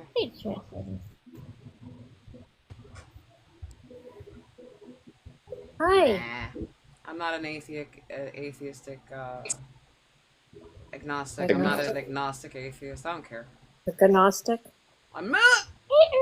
I am not gnostic either. Are you sure? Hey, I just wanted to let you guys know that my toe hurts. And that's all. I love you. Aww. Bye. I'm sorry about Hope you feel better. Anyone want to talk to me? See? I spent 3 fucking hours talking to somebody. My chop liver? And now... Archbishop, go ahead and answer one of those questions. Watch how sweet you're going to be to me. You don't qualify anymore. I know you're a Christian, but I don't know. I don't know about you. Listen, this man is the same man that literally has walked through my trickster cycle like he's going ahead and walking through the park, okay? And it trips up everybody. I witnessed it. I'm not about all that. Yeah, Fluff won't buy that. Hello. Hey, AA. How old are you for TikTok purposes? I'm 18. Oh, no, pumpkin. I don't speak to teenagers. I'm sorry. Oh, sorry. It's okay. All right, Erasmus. Ursa May. That was the cutest thing. Go ahead, Ursa May. Tell him. It was the cutest thing. I couldn't even fight it. It was like, oh, that was so cute. You know you're back? Why? What's up? No, that's not what you said. You know I'm back. What? Why? What happened? Why are you yelling it at me? Why are you always yelling at me? Why is everybody yelling at me today? It's hot. I think it's the heat. I seriously do. Just thinking about Okay, that made my air spicy. You know what? You're back. Just the light looking at me the wrong way is making my air spicy. Sorry, I had to change the lighting because I'm just getting spicy just thinking about it. Yeah, you're crying in Midwest humidity. I'm crying in why the fuck is New York so hot? And y'all are not gonna like where I'm at, because where I'm at, I'm sitting out on the back porch and it is beautiful. There's a nice breeze. It's not so hot. Like, I need to just transplant all y'all here. Like, it's comfy. No. I like my Out New there York. I it's like very complaining. I like complaining. I like having Hey, weather Fluff. to complain about. What? Oh, I just wanted to come up here real quick to let all your content creators know that if they hold down on the comment, if it's a foreign language, it will a translation will pop up for it. I'm okay I don't think a lot of with people. Spanish. I just have to think about it for a second. Well, I know nothing of Spanish, and I was able to hold down the comment, and a translation suggestion popped up, and I was able to translate it. So that I Believe it or know a not, lot of I people took don't like know 7 years of that. Spanish, and the best I can tell you is that my cat is crazy. I don't even have a cat anymore. That's the best I got. Yeah, so That's all I wanted to say. So I'll drop back down. thanks a lot. Well, thank you. All right, I need a mod break. I got you. Ladies and gentlemen, boys and girls, and the very merry rainbow in between, thank you so much for joining us on Fluff's Live. Feel free to do that wonderful little Irish tap dance across the screen. Send this off to your best friends, your worst enemies, that Christian that keeps hopping into your life that's absolutely fucking annoying and you want to see him absolutely get thrashed by the fluff in the best of ways possible. Feel free to go ahead and actually send this off. Let's go ahead and get this live. We have gift goals. We have 3 questions up on the board, especially for those naughty Christians. I want to go ahead and come up and try to play fisticuffs. What is faith without works? Does God deserve to enter our future? And is God wise? So feel free to stick around and enjoy. Guys, don't forget to hit the heart next to my name at the top of the screen. And you can subscribe, but I would suggest at this particular time holding off your subscriptions because I have to reformat my panel and my Discord. I just hit like that milestone, so I have to readjust. So if you don't see me for a week, I am only taking the time out to readjust and make sure I come back absolutely organized. So when you do have your subscriptions up, there are specialty perks for the Discord. People, there should be live chat. There'll be access to the Twitch. Not only if you have access to Twitch, but those that subscribe are actually allowed on panel on Twitch. So from one subscription to the next, you'll get your perks from one platform to the next for subscribers only. But that won't be until everything is actually fully integrated. So that's why I will be taking a week off. Besides, it's going to be my anniversary. So, Congratulations. Thanks. I'll be married 21 years. So that we got married July 7th. So Happy's what am I trying to tell you? Happy's vacation starts on the 4th. So Oh, the there's 3rd of July is probably the last day that you'll see me until my next live day, which might be that Friday of the week of the 7th. It's not going to be like an entire week off, but I'm going to do like a good 5 to 6 days off. And then when I come back, it'll be fully formatted for all of it. It's okay, skeptical. It's okay. It's all right. Because I'm also doing another training session, and my training session is going to help incorporate the reorganization of this panel. So now there'll actually just be debate, discussion, Discord, and all that stuff. But there'll also be community projects that'll actually start appearing inside of my Discord. And I'm going to start trying to see if I can get them nationwide organized through the deconstruction community for those that want to participate. So I am doing my best to be very, very busy, but I'm also trying to pace myself in how I do it. Hey, Dougal. No, the gold is here. Where's my doogie? Side note, how are those classes going, by the way? Oh, they're extensive. It's a lot of information that I have to take in to cover so many different angles, and then each angle has to be broken down, and I have to go back and do more homework to break down everything else. So I want to make sure that if I'm asked a question, I have the answer. What classes are you taking? I will tell you when I am done. Oh, okay. Only because this time I don't want to put the pressure of what I'm saying on my shoulders and expectations as well. I have my own, which is my biggest burden, is to make sure the person that's training me isn't wasting their time. So everything that I'm being told to do, I just make sure that I do. And so far, what I'm looking to do is going to work just fine. But I won't have the full completion until about the end of July. Is this like theological training or? No. No? No. Oh. No, this Scripture? is a form of business training. Oh. Okay. But it's a different form of business training. Contracts. So I'm going to be working with certain contracts from multiple levels, state and federal. Wow. Good for you. I wouldn't want to do that. Well, it is to tie into what I'm doing. It's a lot of language. Yeah, a lot of language.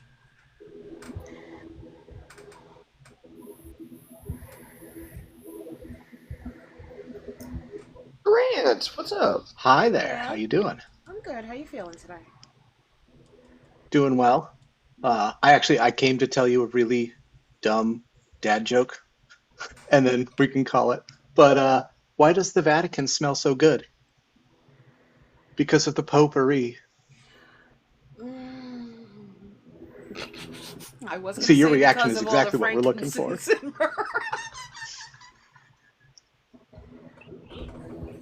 Grant, you're banned from my lives. That's You're fair. banned from That's my reasonable. lives. No, I'm kidding. You know, kidding. that is I'm the kidding. most rational response to a joke of that nature. 100%. Oh, that's cute. I'm just kidding, Grant.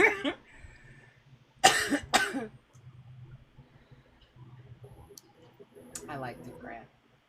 But obviously more than 25. Did I tell you my other dad joke? No, I'm ready. Give it to me. Why did the blind old man fall down the well? Why? Because he couldn't see that well. It's perfect. It's perfect. I had a coworker that was hitting me over and over and over again with dad jokes. And I'm sitting at, and I'm still typing it, and then she finally hit me with that one, and I was crying. Okay, this one's gonna be. I was crying. She This worked one's gonna me be down ridiculous. to Y'all like are a gonna probably laughing hate me. fit. God. Y'all are gonna hate me for this one.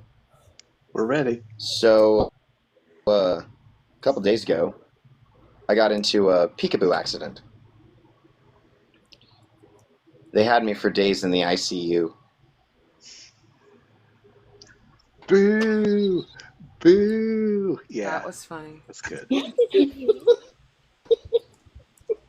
know you free will. What did you do? Okay, let me see if I had to can start get with one this that was at least on theme. That's good. I'm not even laughing at the joke. I'm laughing at people's Okay, you reactions. ready? Well, that's half the fun. Yep. Are you ready?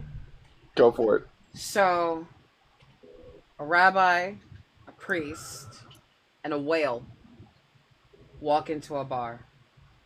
Bartender says, "What are you guys gonna have?"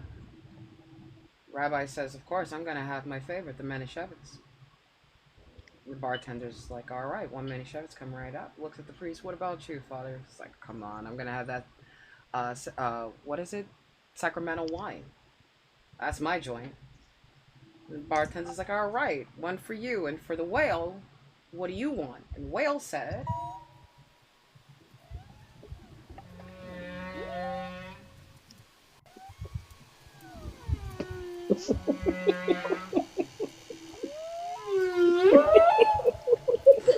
Good.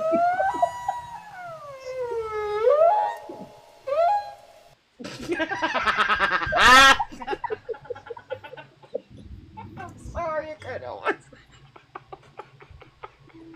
Oh my god. Oh my lord. What? Okay, here's one for you. I'm sorry, I'm full of nothing but Here's stupid one. humor. What? I did get your best, Sophie. Come on, that was good. So actually, I have two. First Oh, one. 3 men walk into a bar. Ouch. The third man should have paid attention to the first two. It's good. Classic. And then there's this plane flying up in the sky, and there are 4 people sitting in the plane. You have the Pope, you have the President of the United States, and a grandpa with his grandson. That's The not plane starts fair. going down, and Which president? okay. It's not The fair. plane starts going down. It will be. Just trust me. It will be. So the plane starts going down, and the Pope says, by the way, there's only 3 parachutes on the plane. Just for clarification, I forgot that part. So the plane starts going down. Is it the granddad? And the Pope says... Yep. Oh, I don't know if it matters. So the plane starts going down, and the Pope says, well, I save hundreds of thousands of people and I bring them to God, so I can't die or unalive. Grabs the parachute, jumps out of the plane.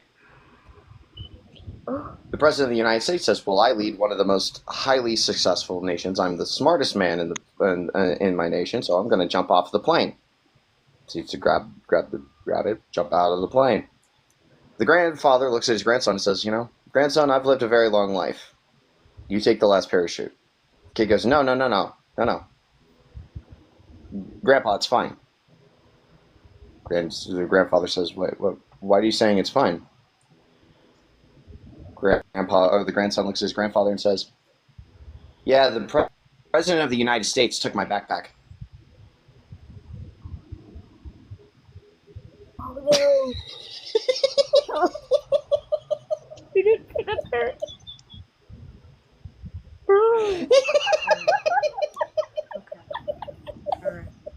That's called justice. Okay. All right. All right. I like that. It's a happy ending. Wow, that's like Hallmark wholesome. I like it. Happy for somebody. Yeah, it's the best. So, okay, I'll do one more. I actually just came in to tell a dumb joke. So a priest, a bishop, and a rabbit walk into a bar. Rabbit and the says, rabbit I turns think I'm a around and typo. says, exactly. I love that Perfect. It's one of the best. I love that one. I say that one always because it's like the safest one that I can say on TikTok because all the other stuff, everybody's like, oh, Yup. and everybody wants to cancel the comedian. I didn't come up with the joke. I'm just repeating it. Mm-hmm.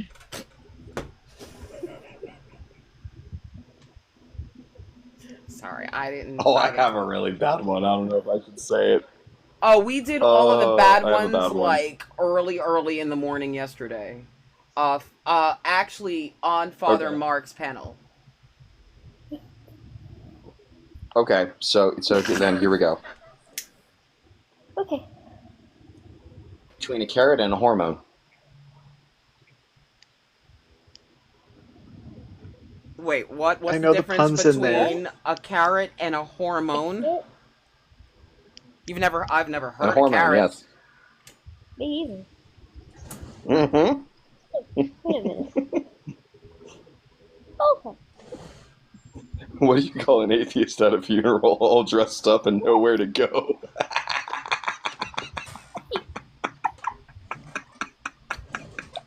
Okay. That one tickled you. That's great. That one was good. That one was good. Yeah, so it looks like my days really are Thursday, Friday, Saturday, and Sunday. Like, I really shouldn't adjust my schedule.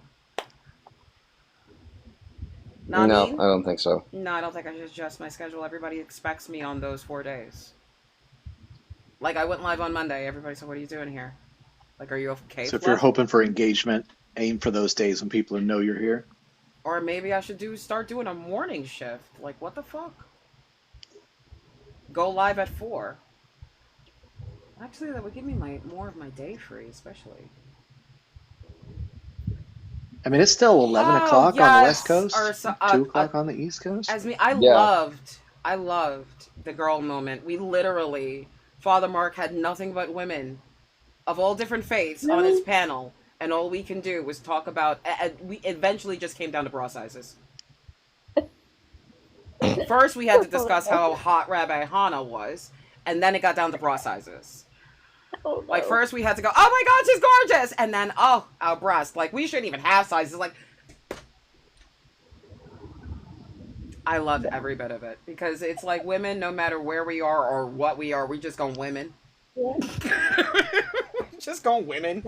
I love it. That's true. That's very true. Yeah. I think I like to say that gentlemen like, well, not gentlemen. I like to say that men like that environment. Well, yeah. By the way, whoa! I saw the most insane rage bait, and then I watched my girl hold it absolutely. It was the craziest thing. It even pissed off my husband. Her whole panel is stop dating men. Ooh, that's good. Really? Stop dating men. Ooh, that is a good question. Should you date Christians? No. So I married one, and then things turned out to have worked out in our favor because I was in the midst of the process of deconverting when we were dating. I met them at church. So I think it can be, I mean, if we're asking the question in good faith, I think you need to have a relationship, shared values, and that's really hard if they are incredibly devout because their values are going to be based on something that you probably don't agree with. Well, I mean, it's also like the other problem, the biggest problem is the fact that when you come in, or at least in my experience, when you deal with those kinds of individuals, there's a certain level of expectation that kind of is prefacing into those relationships. You have to have like, it's almost like you're set up for a long-term trap where they're like, oh, you're not a Christian now, but it's okay. Just give me time. I'll make you come to my church. We'll start it slow. And that's where it's like, nah, I'm good.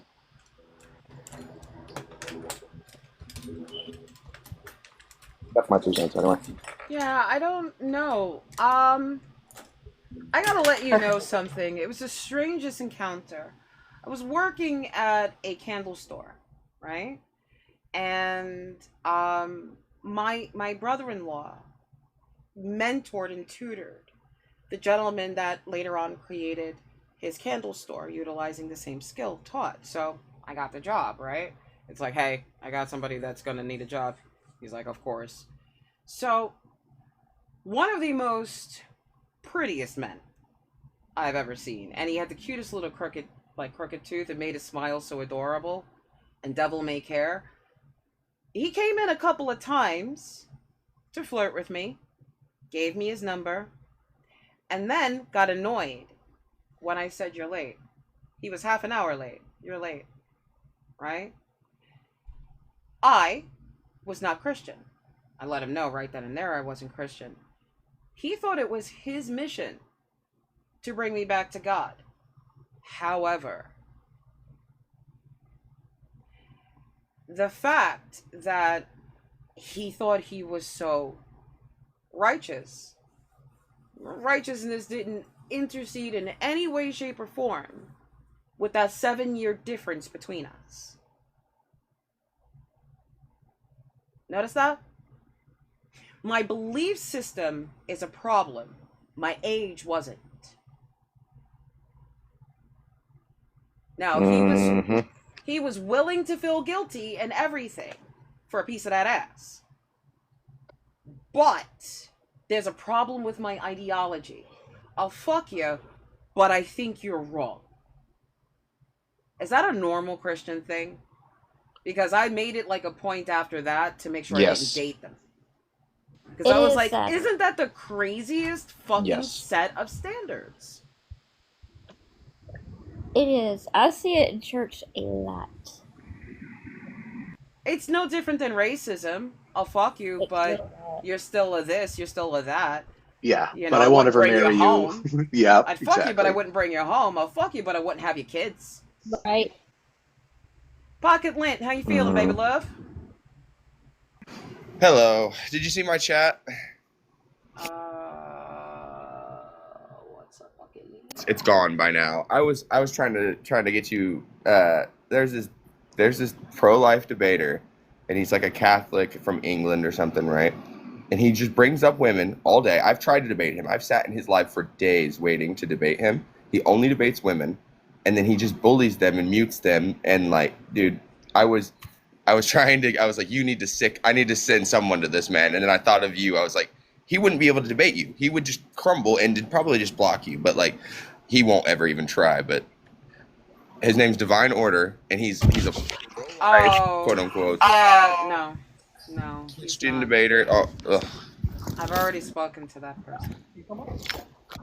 Oh no, you have? Yeah, I speak to a lot of them early in the morning before I get on.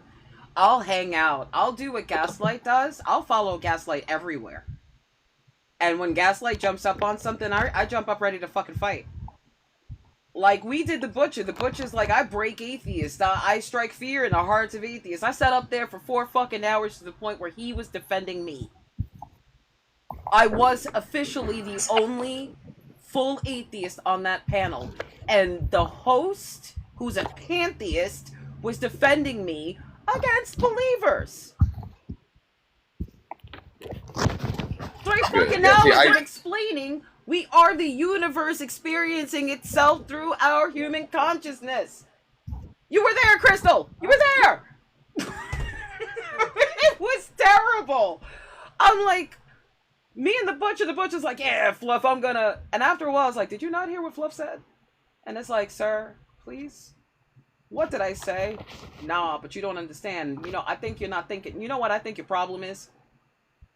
It literally popped up onto my panel and started talking to me, but go on. Dio, Jimmy, Dio, ¿cómo está?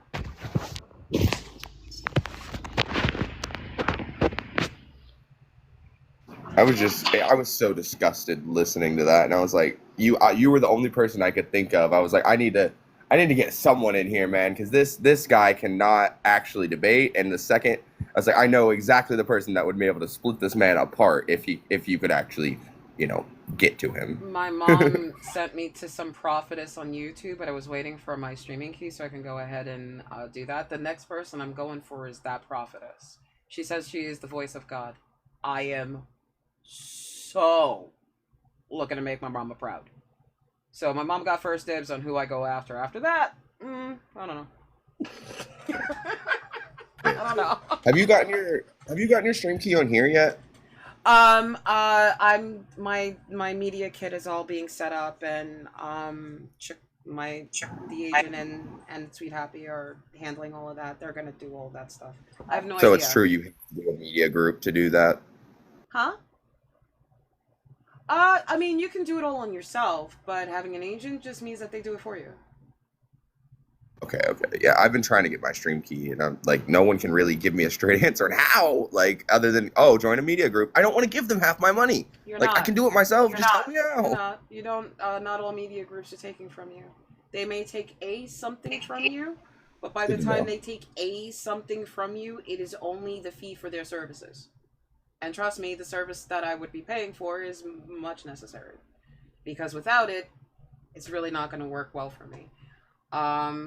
But yeah, you should utilize your agent for that. Why? It's a form of protection. It's also a form of being seen, because if too many people get at you, your agent is the one that can actually go ahead, look at the information, look at the feed, and submit a full explanation to somebody that's going to listen to them. Otherwise, it's just you. Like, there was this girl who was literally crying outside of some headquarters, crying because they perma-banned her account. Right? She could do it on her own. Her agent couldn't help her. Well, she didn't have an agent. But having an agent means that that doesn't happen. Your agent can fight for you and let them know that this is your real account, verified, blah, blah, blah. They have the bona fide credentials to show. All you just need is the bona fides. And that's it. All right, you seem pretty intelligent. I'm gonna trust your opinion and rejoin mine. It all depends on what your specialty is.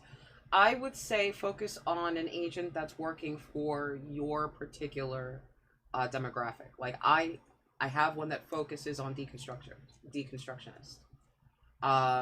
So That makes sense. right, so like they know we're following this particular format. They're looking, and they can see, like, a lot of times we're not really actively engaged in hate speech. One person got tagged for hate speech by saying they disagree with something. Who's that? Exactly. Yeah. Oh, I've You need been protection. told that Most of a lot of people. that I do the exploitative and sexually exploitative things. I was told that when the very first bit, I'm like, huh? Like, fuck it, now I'm gonna put it in there.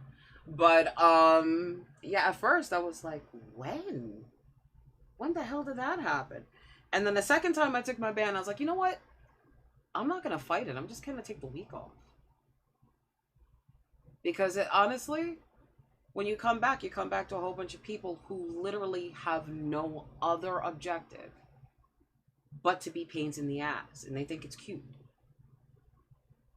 Like, I'm naturally and clumsily a pain in the ass. And that's sometimes cute. But other times, no. You know, it can be cute, but I'm in my 40s, so cuteness is very rare. All right. People gotta love you in order for you to still be cute. So, yeah, I don't know. It's just I don't know. I don't get any opposition anymore. They don't want to talk to me anymore.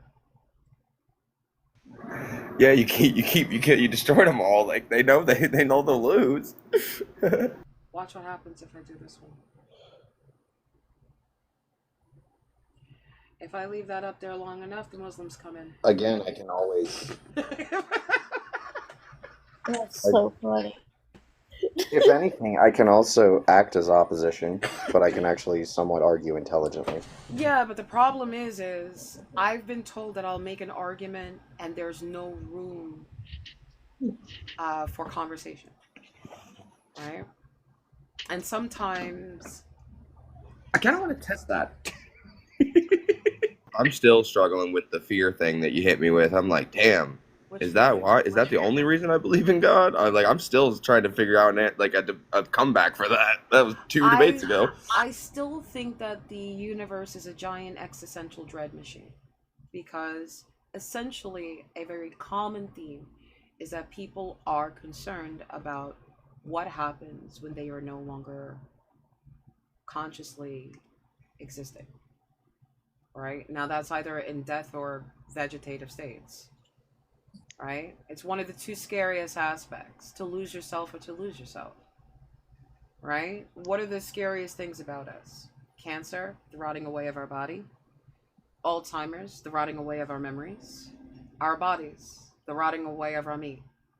We really do live in a consistent state of, why is it so finite? We are a short-lived species with this great capacity for great thought. Why is it that we are short-lived? And I get it. It's not fair, but there were people that lived in a time where their life expectancy wasn't really higher than 30 years. And they were still us. So I know we don't have the best, but it gets better. And while we may no longer have access to this better that we enjoy, the next couple of generations are hopefully going to enjoy even better. The idea is to make sure that the evolutionary process doesn't go backwards, because it's quite capable of it. So I don't really see much I wonder. else. Go ahead. Oh, I was just about to say, I wonder how much of that existential dread machine is done by human hands rather than it being the inherent nature. Because like We're obviously born the with Bible fear. was written to do that. We're born well, with true, we fear. were born with fear. Yeah, we were born with fear, but that fear was meant to in the original capacity, the fear was meant to protect us from other species and from No. other groups that would go ahead and try to eliminate us. The fear is a signal for survival. Right. That's what I mean. That's it. But it doesn't necessarily mean from animals. Because a Once- newborn yeah. baby will perish without love and affection and human contact. That's awareness of not being able to be self-sustaining. right. And I agree with that. So My question though comes in because yes, we 100% agree that evolutionary speaking, it is a method for our survival. But how much of that fear has been capitalized by humankind? all of it. Yeah, absolutely. So I think once your So first how much order of that needs are met, existential so then now how much of that existential dread machine, that because of the fact that humanity has absolutely capitalized on fear, how much of that is just merely a cage of our own making? We die. It's enough to actually validate the existential dread machine. We die. And no one Yeah, I has think shown us that there is an alternative to that.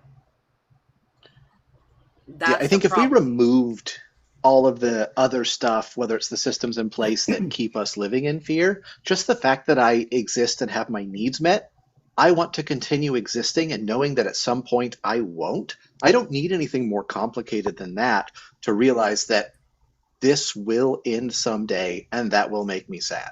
Right. So I think there are other things that can add to that fear and compound that fear, but I don't think we need to add too much more to just the fear that keeps us from stepping into the jungle or wading through the swamp, and then the fear that the things I have and enjoy now, they're finite. There's an end to them. And then you get all the other fears that people will pile on top of that, the fear of the stranger, the fear of the other. Like a lot of that taps into just natural inclinations we have and tries to compound them to other people's benefit. But in general, I swear it's I just exist. greed. I like existing. Yeah, I swear it's just That's greed gonna and stop. selfishness. Greed and selfishness is self-preservation. And I think that we over complicate some aspects of our nature to fit a narrative that suits what others are comfortable with hearing. Right? Because someone says, I think it's absolutely selfish that people have children. You don't even need to. Me personally, I don't disagree. I have children, and I don't disagree that it's selfish to have children. See, the thing is, I think people are afraid to be the bad guy in the story, but the problem is being the bad guy and the good guy inside of your life and inside of other people's lives is very human. Mm-hmm. So when you strive for perfection in one direction, you're going to fail in others. And that is an inevitability based on what you can focus on and based on what you can master. Like, some people don't realize that some of us are trained to understand that a person's first response is either going to be a truth or a lie. Right? Mm. Hey, Father Mark. It's either going to be a truth or a lie. Now, if it's a truth, they practice speaking truth. If it's a lie, they practice speaking lies. You eventually master what you practice. And if it's especially an aspect of your personality, it gets mastered faster. Right. I think where my brain is sitting, because this is something I ponder quite a bit, is that I don't know, maybe I'm lacking, or maybe my brain is just weird. But to me, the fear of an existence ending is not all that frightening to me. Because my mentality is that if I'm slightly taking from Marvel, don't judge me, but something is beautiful not because it lasts, but it's because it doesn't. Okay. And I will tell you, as a parent, my life lost, not significant. It doesn't really make me bat an eye. Threaten the child. Right. And I am a completely different animal. Absolutely. Not a human. I am pure animal instinct. Why? Because the natural function of how my brain is formed maternally means that I am secondary to the future. That's simple. I don't have to fight what happens to me. I had that option to focus on me alone before I became a parent. Now, the loss of life is an existential dread, not my loss, their loss. Because it is not guaranteed that I will expire before them. So that is the only loss of life I fear. And I don't give a fuck if they go to a heaven, a hell, a nirvana, a shawarma, a indica, sativa. I don't give a fuck where they go. I'm dead. The thing is they're not with me. And Right. I am very selfish. And I'm very possessive. And I am very territorial. And I am very miserly over their lives. So yeah, And I don't have to worry about what happens to me when I die. I'm not that concerned. They can do what they want. They don't can think that's literally turn mama into a piñata. I don't give And a that's the fuck. thing. I don't think that's a bad thing. I think that if we really break things down here, right? And maybe I'm being too technical about this, but fuck it. That's just how my brain operates. If we really break this down, though, why is, and this is one of the biggest issues I have with the Christian faith, and specifically the Westernized culture, why is it that those things are considered evil? Those things are considered bad. You know what's because evil? you get taught. The fact that they believe in a God, but they're comfortable with the fact that death doesn't discriminate. If they believe in a God, then they do believe that death itself is an entity and it does not discriminate. Do you know how many of them think that they have the power over life and death through prayer? That's true. Everybody I grew up with, absolutely. They'll tell you I've that said death this doesn't before. discriminate, and then they'll tell you Yep. the inevitable. We are all going to inevitably die, and then they're like, then you'll find out that I'm dead. I probably won't notice. Well, but also here's the thing, and this is something I've said before, and Fluff, Grant, you both know my background. You know that I'm far from an atheist, that I'm a Norse pagan animist. But even me, in this particular instance, one of the things that I have come to find, and Fluff, you just hit the nail on the head of something I say all the time. The worst thing that humanity has ever done is try to put a god in a temple. No. The worst thing people have ever done was personify death, and therefore personify life. Well, yeah, but also, that's the gods, though. All the gods are just personifications of different phenomena, including life and death. Right, no reason And to believe so in them. when they... Huh? Right, there's no reason to believe in them when you understand that they're just primitive drawings on cave walls. Have you ever had a near unalive experience? Any of you? Yes. You know, have you experienced the life flashing before your eyes phenomenon? No, actually, I haven't either. No, I have. mine was I was stuck in basically what was in essence a loop of the events that happened right before the event, and I remembered that it was like, wait a minute, this isn't right, something's off, and Those are the biological versions of heaven and hell, right? Is like the being able to see, like seeing your whole life. That's obviously heaven, right? Like if you lived a good life, you just got to see the whole thing right before you went. Like that's heaven, versus exactly what you described, getting stuck in a loop, just reliving the bad experiences on this planet. That's hell. it wasn't even bad. The experience wasn't even bad. It was that's just purgatory. hold on. It was literally just Try not to laugh.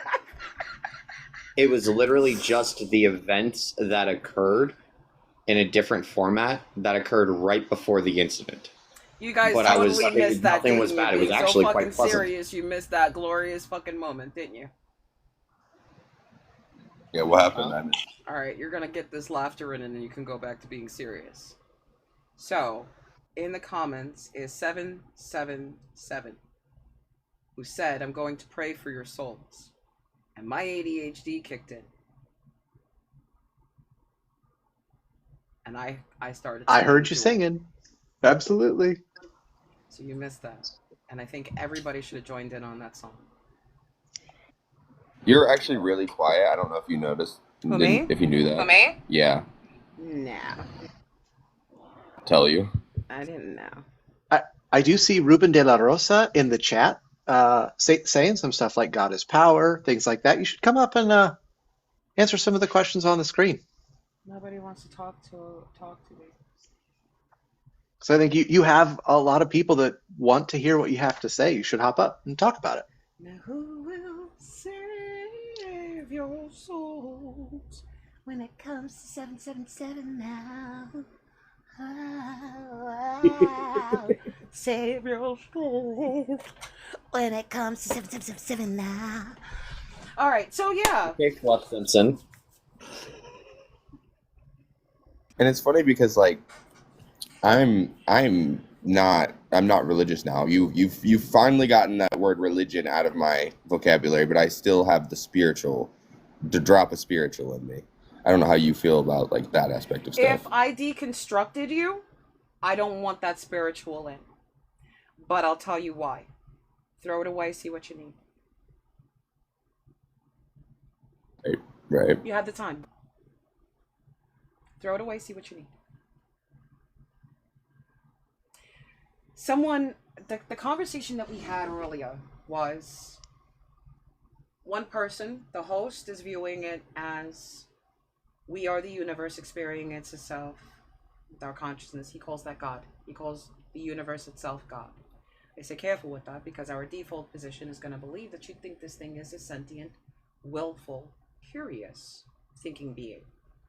And that's going to require blueprints of such a thing, right?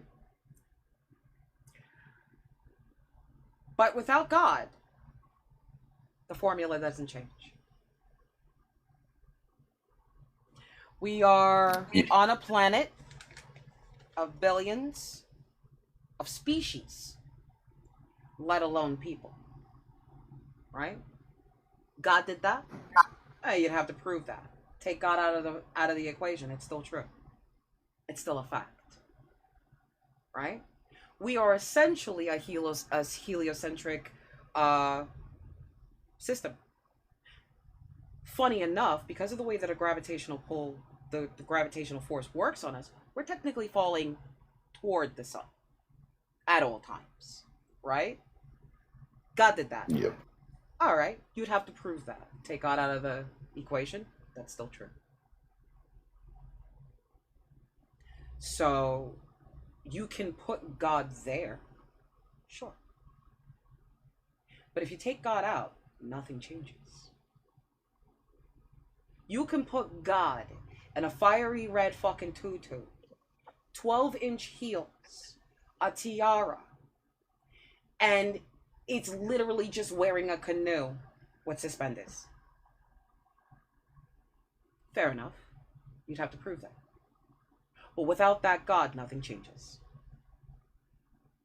Right? So we can talk about multiple universes. That's wonderful. But without your evidence of a multi-universe, this is a wonderful daydream. Without evidence of your God, this is a terrible nightmare for those that don't conform to it. Yeah, What is I good see. for I the see society? that point. What is good for the society is different than what is good for the individual. An individual that needs comfort in this massive existential dread machine, okay, do what you gotta do so you don't piss yourself in the bed in the middle of the night with your fear. I got you. Sleep like a baby, however you need to. Unless it is harmful to any aspect of that outside society. Once you leave the confinements of yourself, if your interaction is harmful to the fucking village, the security of the village, and the zombies are at the door, I'll throw you right to them. It's not a case of cohesiveness, because you may not believe in all the shit that we believe in the community, and no one cares. As long as you are not a danger to the community, I don't give a fuck what you're doing behind the comfort of your closed doors, as long as nobody's in the fucking basement suffering. Right? As long as your world relies around consent, permission, and let's just, like, audacity is not part of it, then you should be able to live your life navigating without somebody else interfering. That should be the ripple set that we are in, but we are not in that ripple set. We are in a war ripple set. We are constantly recovering from wars. We are constantly recovering from strife. We are constantly recovering from torment and torture. We are constantly recovering from mental illnesses. We are constantly recovering. We are bringing trauma through our evolutionary process. And people are throwing their hands up and saying, I can't be accountable for this. What about God? Well, take the God out of the fucking situation. You're still a fucking piece of shit. Put him in this situation. Now you're a dumb piece of shit. So either way, right? I want to take the spiritual away from you. But you'll take the spiritual away from you or leave it for your own comfort. I have no idea what you need. I know that you just don't need lies. So I have a question for Pocket Lynn along these same lines. So, like, I'm in a place, philosophically speaking, that if God is real, I want to believe that God is real. And if God isn't real, I want to believe that God isn't real. I want to have my beliefs line up with reality as much as I can. And so I'm wondering, when you talk about getting rid of the religion but keeping the spirituality, is it something you believe because you've seen it to be true, you have evidences that it's true, or does it feel real? Like, why is spirituality something that's important to you as something to believe in? It's just agnosticism. That's it. He's just an agnostic at this point. It's still Yes. leaving the door open for the possibility. My whole thing See- is close the door, see if anybody knocks. I have closed the door, and that's why I've come back around to it. 'Cause remember when I first told you, I'm a scientist first, right? I want to do the experiments. I'm the same way. I want to know. If it's true, I want to know. If it's fake, I want to know. And I deconstructed 10 years ago, and now I'm back to it. So it's like, just like logically, scientifically, if it is a possibility, which the reason I do believe it is a possibility is because we don't have we don't know what consciousness is, and we don't know two answers. If you could answer two scientific things for me, you could completely deconstruct me probably forever. Where does the mass that is lost go upon unaliving? That little bit of mass that just disappears, like energy cannot be created or destroyed. Where does that mass go? And I know it's like a very small fraction of a gram, but it's like we still can't figure that out. If we can figure that out, and then what consciousness is / where it comes from, Someone if it tries is to measure truly it, and what ends up happening is we only lose weight according to the air and the gas and blood See, that's what I was volume thinking is and the air and the gas as I said it. cellular hydration, and necrotic But where does flesh that is gonna weigh less. hydration go? Um, I guess it's into the about air. right. Yeah. Which is why it is harmful to have a dead body around. You're still breathing in necrotic air. So if It's I a remember the biohazard. experiments correctly, I think because I will speak to the one thing about the lost mass. This is one that has been tested since then, and it seems to be more legend than fact. Like I think it was so if I remember, and this is a very long time ago, it was like 20 grams or so that were lost upon death in these original experiments. 18.2 grams are lost at Okay. the end, or A was lot it of weight. 13? I work in grams, you know, like I'm a No, smoker and stuff. Like Fuck, that's a I lot of lost weight. the number. I no, knew the that number. Like I used to be able to spout it off. yeah. I'm getting older. I got So brain here's fogs. the question: has that been validated or has it been debunked? And I believe, and again, I'd have to look into it because it's been a very long time. I believe the idea that bodies weigh less upon the moment of death is actually not true. It's not because the weight will fluctuate up and down depending on what's happening in the decom process. Yeah, probably like the humidity of the environment. Probably they start getting heavier. Like, yeah, that would make sense. So I think yeah. if that unknown is causing you to leave space open, I'm comfortable with the answer being I don't know, and not trying to conjure up some explanation that someone else will try to get to fit the facts. I don't know is a perfectly reasonable answer. Yeah. What's the second question? The consciousness aspect and like what is conscious. Okay. What is I really do consciousness? think that I don't think it's just neurons firing, right? Because What I've gotten information that I don't is have. it? Don't give me what you think it is. You know why? Because once you root yourself in a solid reality, then you can go, maybe it's this. First, let's define what is it. If you don't know, like many scientists don't worry about it. That's why I say I don't want you to have spirituality. But in your time and at your pace, you will decide to close the door or leave it open to a possibility. Many people leave the door open. This is just the position of being agnostic. There is no sense of urgency in agnosticism, because the only thing that we have done is remove the fear of holy damnation from you from a faith that doesn't logically make sense to even scare you with holy damnation. It's not even a thing. So that we took away, right? But after that, everything else is a self-exploration of self, not faith. So your faith will fall into line as you date yourself more, as you get into a deeper relationship with yourself. You're not worshiping yourself, you're understanding yourself. You're engaging your critical thinking, and you're engaging your ability to look at something from multiple perspectives. Agnosticism doesn't take that from you. So then the real question that implies, based off of what you said, Fluff, is the real big question is faith necessary? Yeah, but it doesn't necessarily mean faith in a God is necessary. Faith is actually a necessary aspect of the human condition, much like hope. But if you're putting your to the hope, same conclusion. But if you're putting your things in imaginary suppositions, concepts, philosophies, and theories, then you're placing your faith blindly in nothing, placing your hope blindly in nothing. But if you know exactly what it is, a real tangible thing that you can put your faith in, like I put my faith in humanity. Sometimes they let me down. Sometimes it is the most incredible thing when you see a person remove this veil or that way of thinking or this system or that indoctrination from their eyes. What you get to see is a beautiful human being. It literally shows you that once you start repairing a lot of the scarring, humans are pretty fucking badass. Mm-hmm. Right? But a human being that's incapable of thinking is a dangerous animal. That's all it is. The mark, I see. I think, you know, if you read between the lines, the things in the Bible can be valid, but the knowledge itself, the word for, if you read it word for word, that's the forbidden fruit. Being able to just having that knowledge is the problem.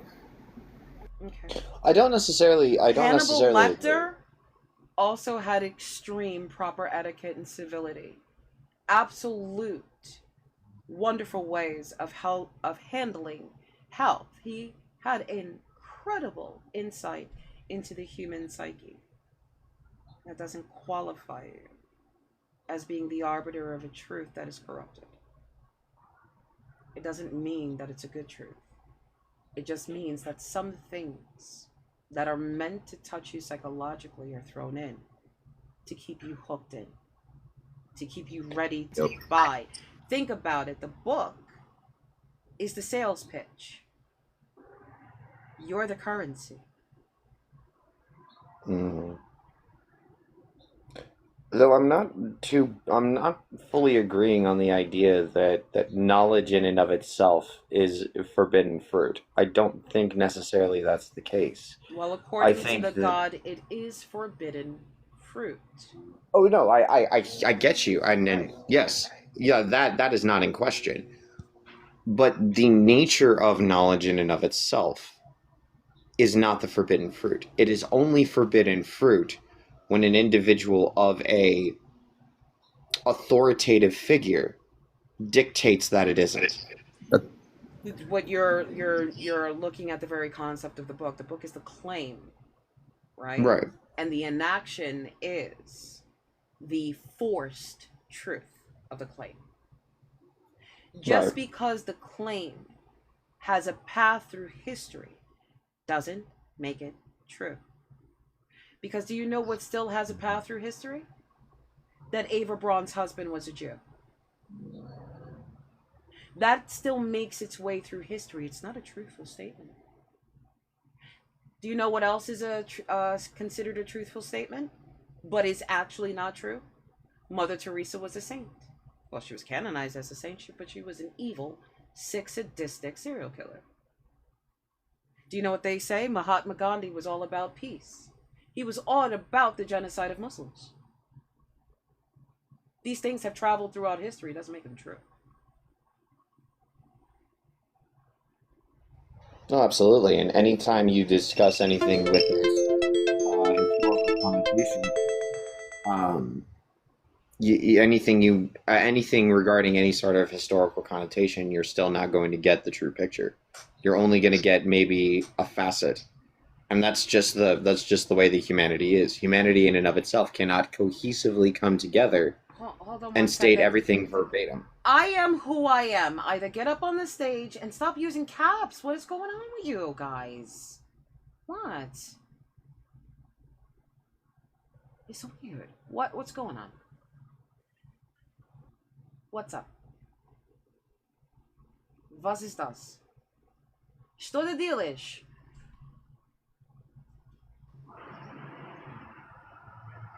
I am who I am. Что? I was gonna ask you guys what you think about intuition, right? Do you think I'm just like, maybe as I was saying the things earlier, I was like maybe I'm just insulting my own intelligence, and like that is what intuition is. But like sometimes I just know things that I don't know, but in the gut feeling, like I don't know how to explain that, like logically, scientifically. Stop trying to.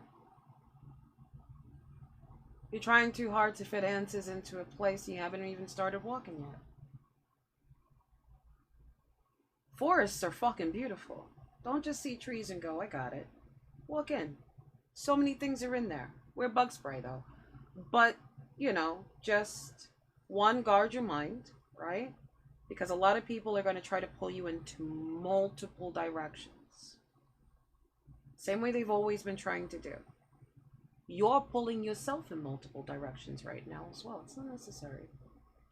You don't have to dissect everything.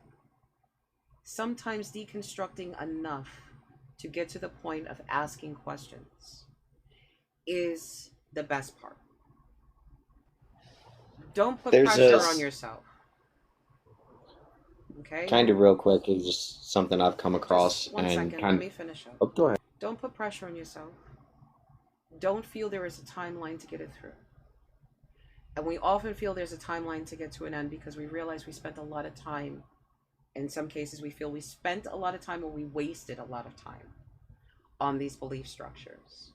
And now it gives us a sense of urgency and grief, right? So if I say, I don't want you stuck in spiritual, throw it all away, see if you need anything. But you will do that when you're ready.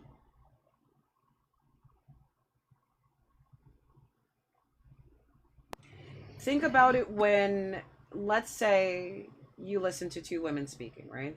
One woman had a really bad relationship. The other one was the best friend that was like, I fucking told you, right? First, let's get you out of the unhealthy relationship. 2, let's let everybody take their fucking hands off of how you construct yourself. Right now is your first taste of real freedom. You can freely question. You can freely guess. You can freely speculate. But what you're always going to need is that foundation of truth. And that's where you're trying to get to. You won't always have an answer. And while that may be frustrating, it is no longer a responsibility or a burden you can carry. I don't know takes the weight off of everything. Because if you genuinely don't know, no pressure. So if you can't shake, I don't know if there's something there or not, what do you need to shake? Because I can never tell you God exists or not. Now can I? So I'm an atheist, but in the spectrum of, can we answer the question from non-believer to maybe believer to full believer? No. It's always been the case. Like I said, you put God in or take him out. It never changes. So can I add something? So Pocketland, I'm sensing a natural curiosity in you. You are asking questions and your brain says, I need answers to these questions. And it can be dangerous to jump to conclusions just to satisfy that curiosity. But you also have the tool set to go look at with the types of questions you're asking about what is consciousness, what about intuition, especially because you had mentioned you were a scientist. I don't know how much your background is there. There's a lot of research available now about how the mind works, and there are a lot of mysteries there. And don't satisfy the curiosity with something that isn't knowledge. Yeah. Be comfortable with the I don't know, but also a lot of these have answers that may satisfy that curiosity in a way that is meaningful, that replaces a jump to a conclusion that isn't necessarily founded on the evidence. Yeah. Also, do not feel embarrassed about what you know and don't know.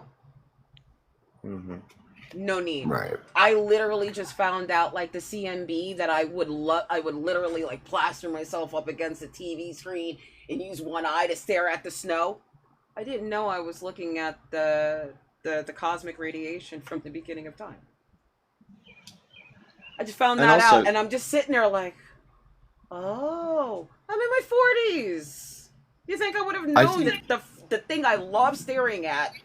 I can figure that. Just don't feel embarrassed about. I'm waiting for AI to be unidentifiable between, like, if you can't tell the difference between a human and an AI, then I feel like we'll truly know. You know what I mean? Like that.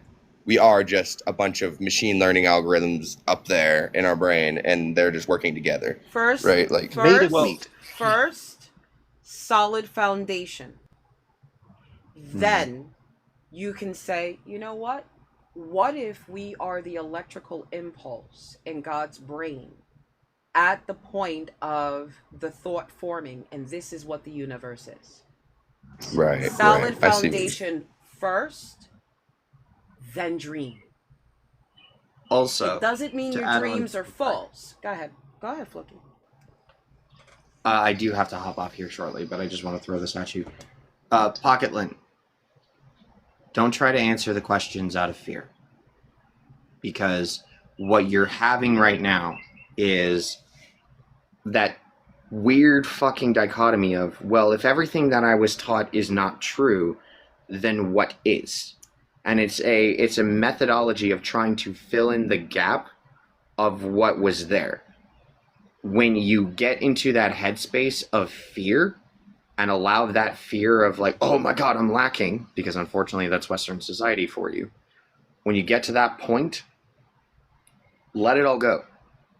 Start Almost at brass 15 tacks. years later, I'm still deconstructing from some concepts. So it'll take its time, and you'll get to a level position where you're just confident in what you say. That's all.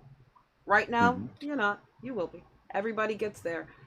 But it's a restructuring on how you want to view your world, right? And I like to stay as close to truth as possible, you know. But I can be misled, I can be confused, I can still be holding on to old concepts that are outdated, and sometimes until it comes up I wouldn't know. So don't beat yourself up about anything, and just relax and take it easy. Don't put on you more than you need. If you need to understand, okay, so what do I believe in? Have fun in that journey. I'm never going to stop you. But if you're deconstructing from indoctrination, I would let go of spiritual first to see what is needed in it. Real quick, Fluff, how long are you going to be live today? No. I've only Okay. been live for 2.5 hours, so I'll probably give it my usual 4 to 6. Okay, sounds good. I was planning on going live today, but I didn't want to overlap yours. You can overlap me. I'm only at 63 people. I'm good. Remember, it's not my normal day. So I don't really mind the numbers. Thursday and Friday I might be a little cranky. But yeah, but right now I'm good. I'm good. I am who I am. What did you want to ask me, Papa? First, I want to ask, what's your definition of an atheist? A person who doesn't believe in a god or gods. Okay, my second question, how do you think we got here? I don't concern myself with that question. So how Strange, isn't it? Strange, isn't it? Do you know why I say that? Yeah, I want to know why. How many magnetic poles does Jupiter have? I'm not even really sure. Exactly. What is Jupiter's main function in our solar system? I'm not really sure. Is Pluto a planet or not? I'm not even really sure. Okay, now tell me what you know about your universe and how it began and how it may or may not end. I mean, me personally, I feel like it has to be a higher. The scientific answer. Scientifically? Yeah, because I don't want to hear it has to be. I want to hear what we know. I mean, you don't know nothing for real. We know that energy can neither be created nor destroyed in a closed system, only transferred. And we live inside of a closed system. That's what this universe is. You couldn't tell me a fucking thing about the Andromeda system. Okay, and so how I can't tell you anything about the Andromeda. No, here. Listen. I can't tell you anything about the Andromeda system.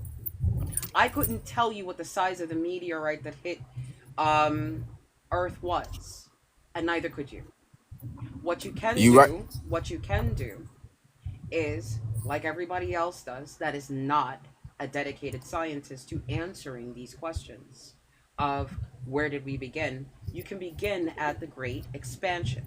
And you'll look and see that scientists do not have the information to look further because that particular point is too hot.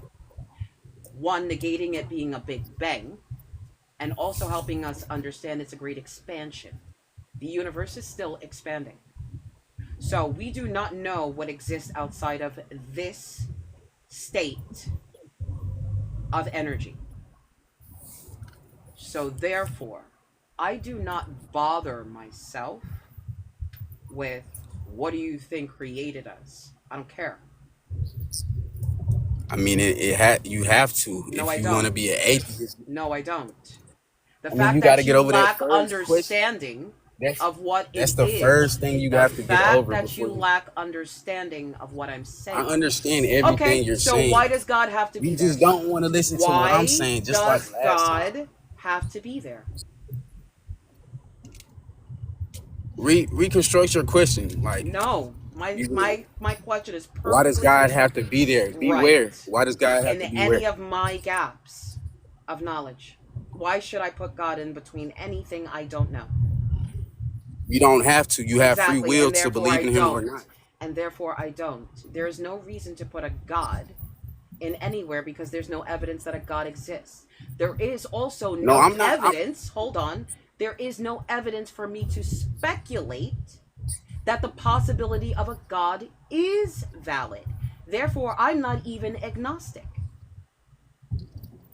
I was just asking you, how do you think we got here? It's I didn't irrelevant say to me. God put us here. I was I don't asking, think how do about you it. think? I don't think about it. Because the answers that I have lead me to go, I don't know. Okay, so you're not even doing research, basically. As soon as you No, I'm get at a just not stump. speculating is what you don't understand you're saying. I'm not speculating on it because you're asking me what I think is the case. And I'm saying based on what I have, I don't Okay, know. I understand. I understand what you're saying. I understand what you're saying. You don't think nothing of it, basically. There you go. We just talk two different ways.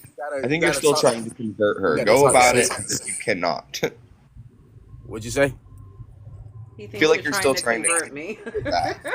It feels like you're just trying to win the argument. Don't try to win the argument. It's Just not. listen. I'm not arguing. I asked her a question. I asked her, how do she But I think we got here? I don't wasn't really understanding. contemplate it. I don't really contemplate it too much because for the most part, if I add the knowledge in, it doesn't change anything.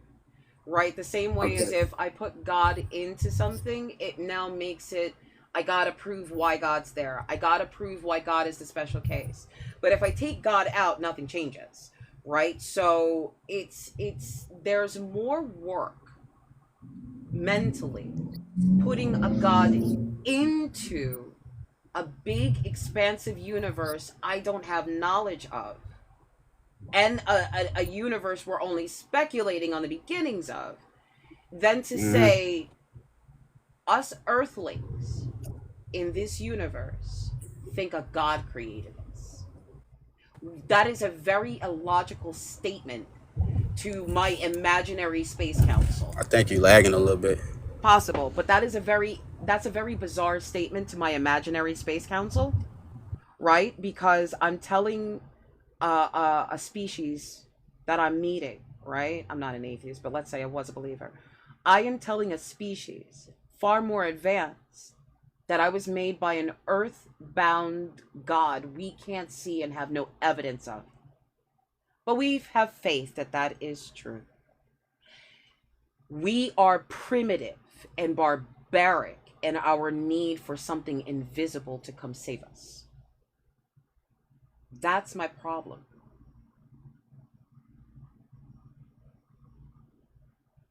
I can't I throw explain aliens it. in there in my head, right? And I'm still like, obviously, I'm still re-wrestling with the things you guys said, so I'm gonna have to reanalyze that, everything with those concepts in mind, right? But I think like the exactly what you said, how we don't add God, get rid of God, it doesn't matter, life still goes on, right? I think that's like the beauty of it, is like, I think that's where it's like, believe in me or not, I really don't care. Eternal life's there if you want it, or you can just not exist. I don't care. Like, but now somebody would have to prove that that whole eternal life shtick is really part of the fucking package deal. right, And nobody exactly. can do that. So you're offering me what? You want my dollar for what bridge? You want my tithe every Sunday for what Golden Palace? Guy who said the church, like putting God in a church and you said putting death in a church, in a building, like, yeah, that's where the gross and the evil has been able to thrive. Of course it has. They can hide now. All right. So now, if this is the representation of the human condition and the human consciousness, the human experience of our natural world, why are we worshiping it?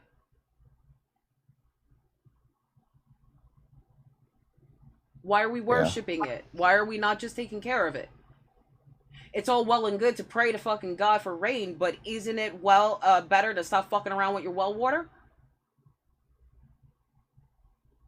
Avoid the drought? Yeah. Maybe not try to build a massive farm that requires a lot of water in the middle of fucking Arizona. You know what I mean? The deserts are so much fun for farms. Right? Like, right. If you're looking for God to cure the children and that motherfucker hasn't shown up for thousands of fucking years, maybe put a little bit more faith in the fucking research. Right? push that research to its max so you get smarter, brighter minds engaged in this. Instead of every single time you have a child that wants to go into the sciences, you go, what for? Just follow God. To nothing. Be a lemming, fall off this cliff. We always done it this way. You can't lead children into nothing. Right? And then you can't say, well, we have to limit what you know. What the fuck? Why limit what they know? Give them everything. If this knowledge has been traveling with us to help us survive and build and grow, give it to them. If this is the knowledge that helps them understand their bodies, to understand their psyches, to understand their peer aspects, give it to them. Right? If this helps them become more aware as children that, oh no, I'm a kid. You know what I mean? I am little, I am valuable, but I'm full of so much potential because this information is here for me to see that I'm not an object, a thing, or a burden, or, you know, an accessory. Give it to them. If children need to know that there are healthy households, give that to them. If they need to know that there are resources available for a child to go to, give that to them, right? But if you're going to try to control their future by saying, oh, your righteousness is rags, you've just snipped the wings off of a newborn fairy and then demanded that it fly your way. And that's just like the most insane thing that you can do to a child or to a person.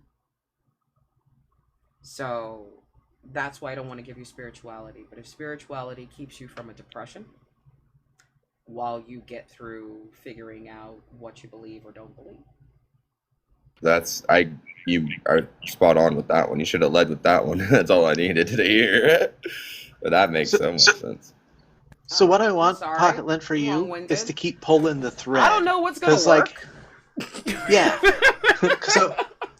So Pocket Lint, what I want for you is to keep pulling the thread so that, like, if somebody comes and makes a claim, whether it's aliens planted us on the earth, or God created the universe, or that amazing magical toaster is what's giving my children the will to live, like whatever claim someone's making, keep pulling that thread and then go to where the evidence leads you.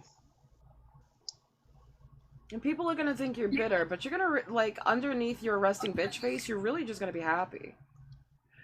Exactly. I do know that, and like a lot of the ideas that have come up in my head are just completely within myself, right? Like, obviously, I'm bouncing them off of you guys right now, but like, I don't know if either of you have ever done the magic pizza toppings, but no. That's where a lot of this came from, and I know that. And while I was during doing them, I knew, like, I was able, and that's why I couldn't, that's why I didn't lose my mind, is because I knew I could tell myself this is an effect that is happening to me because of this substance, right? And I know people can't discern that. Is losing my mind. My deepest fear was losing my mind. Then I lost my mind. I'm still here. Only just. However, the altering of my mind terrified me because I was afraid to lose me. And that's all I have. That's who you are. That's all I have. Right. So, like, I picked my vice, which was nicotine, which was bad enough. That was the worst one, right? That was like, what else do you need? That's the worst one. Everybody that goes through recovery is still on the nicotine. That's the worst one. And I was able to break away for a little while. And then I adjusted how I took it in and the dosage that I took it in and the amount of times that I took it in, still holding on to it, right? So you haven't even done the green one. Of course I do. Have? Yeah. I'm far more addictive. Up. You guys have no idea. I am a level A1 gardener. yeah, you would not be able to tell that. You're like you're very well held together, like. It's medicine. 100%. And without like, it, without it, this isn't who you get. Without it, you have a person who's pretty much curled up in a ball, unable to use her hands. So I That's utilize very it. interesting to me. Because rarely you get someone with your views that does do that, right? Because like that's obviously while I was deconstructing while I started using that, right? And then now that I'm here and I'm still doing both nicotine and the green one, I'm coming back around, right? So I've always related the green stuff with spirituality and with like those people always become more peaceful. You know what I mean? Of course they do. Of course they find stuff like that because they're chilled before God. It's a mind and mood altering substance that it really does work at lowering your blood pressure, inflammation, insomnia, dietary issues. Like I have a problem, like my body doesn't tell me it's hungry unless we're starving. Right? So, these things helped regulate because I didn't want pharmaceuticals messing me up. I don't want to take one pill and then have to take another pill for the side effects from the first, right? So this one was simple and it really did allow me to have a life with my kids. I was able to get up and go out and run and play and punch things and kick things and climb and hang without crying. So it's not the most powerful thing. It doesn't take away all pain, but it puts it in like a level 2 to 3 case where my life for years was at a level 7 to 8 on a good day. So a bad day would land me in a hospital. So now this is just when people see me, you don't know, my eyes aren't red, I'm not giggly, I'm not stupid, because I have to utilize it responsibly, which means that my intake is, according to my company's testing of me, it was about 3 times the normal limit in a normal person. So the natural, I actually had to show them all of the paperwork that allows them to know I'm only at half dose. And they're like, wait, what? Yeah, I'm only at half dose. And I'm honestly on the other version. I'm on the sativa, not the indica. So if you see me in my office in the summertime and it has air conditioning, but I have a heater on me and I have something that's monitoring the humidity and my office is filled with plants to actually, balance that out, it's because I've had so many years where I've had to maintain pain outside of pharmaceutical help. So this has been my case since I was 29. I started this journey at the age of 29. I just couldn't take it anymore. How old are you? 43. Bruh. Twins. It's a good age. Yeah, I'm 43. I wouldn't have guessed that. I would not. I thought I was like 29. So what? Like last year? What? 43. I've been deconstructing since the age of 30. During my husband's NDE experience, I deconstructed. So while he was processing his NDE, I was with him, watching him process it. And literally... Did he get the life flashing thing? No. Interesting. He got the circling of the fulcrum. Knowing that as long as he kept it balanced, he stayed alive.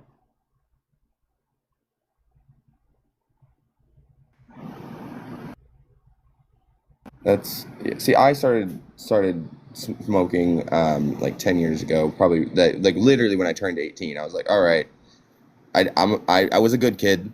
Now I want to be happy, thanks.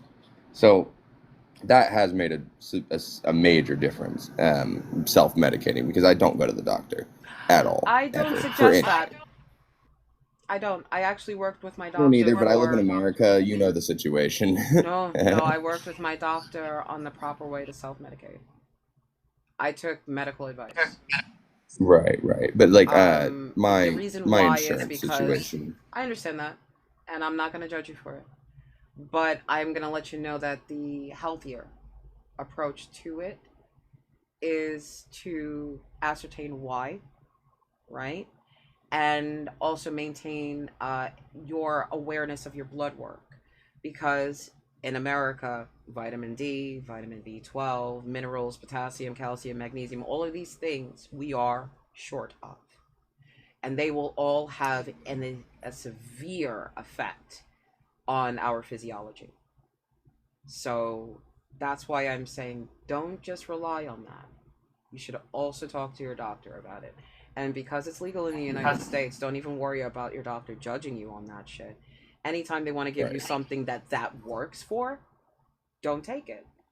And also you can get your medical card from California, right? So there are many avenues that you can take, right? You're not limited in your choices without insurance. You have very limited. So I am not saying this is what you have to do now. There are ways to get your insurance kicked in. The deconstruction community does have pages channels for resources, right? We do get a lot of people that say they don't have insurance because literally, how the fuck can you right now? So there are channels that we go through, but I would need one of my mods to show you the link to the deconstruction zone. So this way you have access, you're a member, and you have access to all of the content creators that are linked in. And then we all have our separate pages that give you certain resources and information. I don't do resources. That's the reason why it's not linked to my account. Because there's already a large deconstruction community that's there for the resources, and I'm joined into them. So you can go through mine, I think. And inside of my general chat, they'll help give you the links to that deconstruction zone as well. Okay, so if you feel that you do not have enough support, please let us know, because part of the deconstruction aspect is to support you in your deconstruction. All right, so that's why you're up here asking as many questions as you feel like. Yeah, a lot of people lose their main communities when they deconstruct. Yeah. So it's making sure that there are people you can connect with that can help support you, care for you, connect. Like, honestly, that connection, that loss of community can be really hard for a lot of people, because so much of your identity is wrapped up in your belief system that to toss that away means oftentimes your community rejects you. And even if they don't, you may not feel as connected to that community, because the reason the community exists is a foundational part of you that you have now stepped away from. But I'm actually going to hop off. I appreciate you letting me join in. I'm relatively new to TikTok. I've been enjoying the conversations, but I love seeing people having these conversations, because obviously, as you can tell, I love these conversations. I followed you, Grant. I love them to an extent. The deeper the atrocities run, the more painful the conversations get.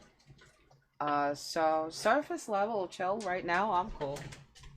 No, I came from a deep place of anger and hurt, so I feel that. Like, I was abandoned by family, was left homeless, and sleeping in a Walmart parking lot. So, like, I have grown over the decades to be a whole person where I was coming from a place of extreme pain. So I understand how those conversations can be heart-wrenching, and people are just coming with nothing but sorrow and hurt and rejection. No. And No. I get the people without empathy. oh yeah, there's those too. That's the pain. The pain is you're looking in someone's face. Sometimes they want to look me in the eye. It's just like, stop doing that. I don't want to see your evil. I can hear it. It's enough. But then now I gotta see you. Hey.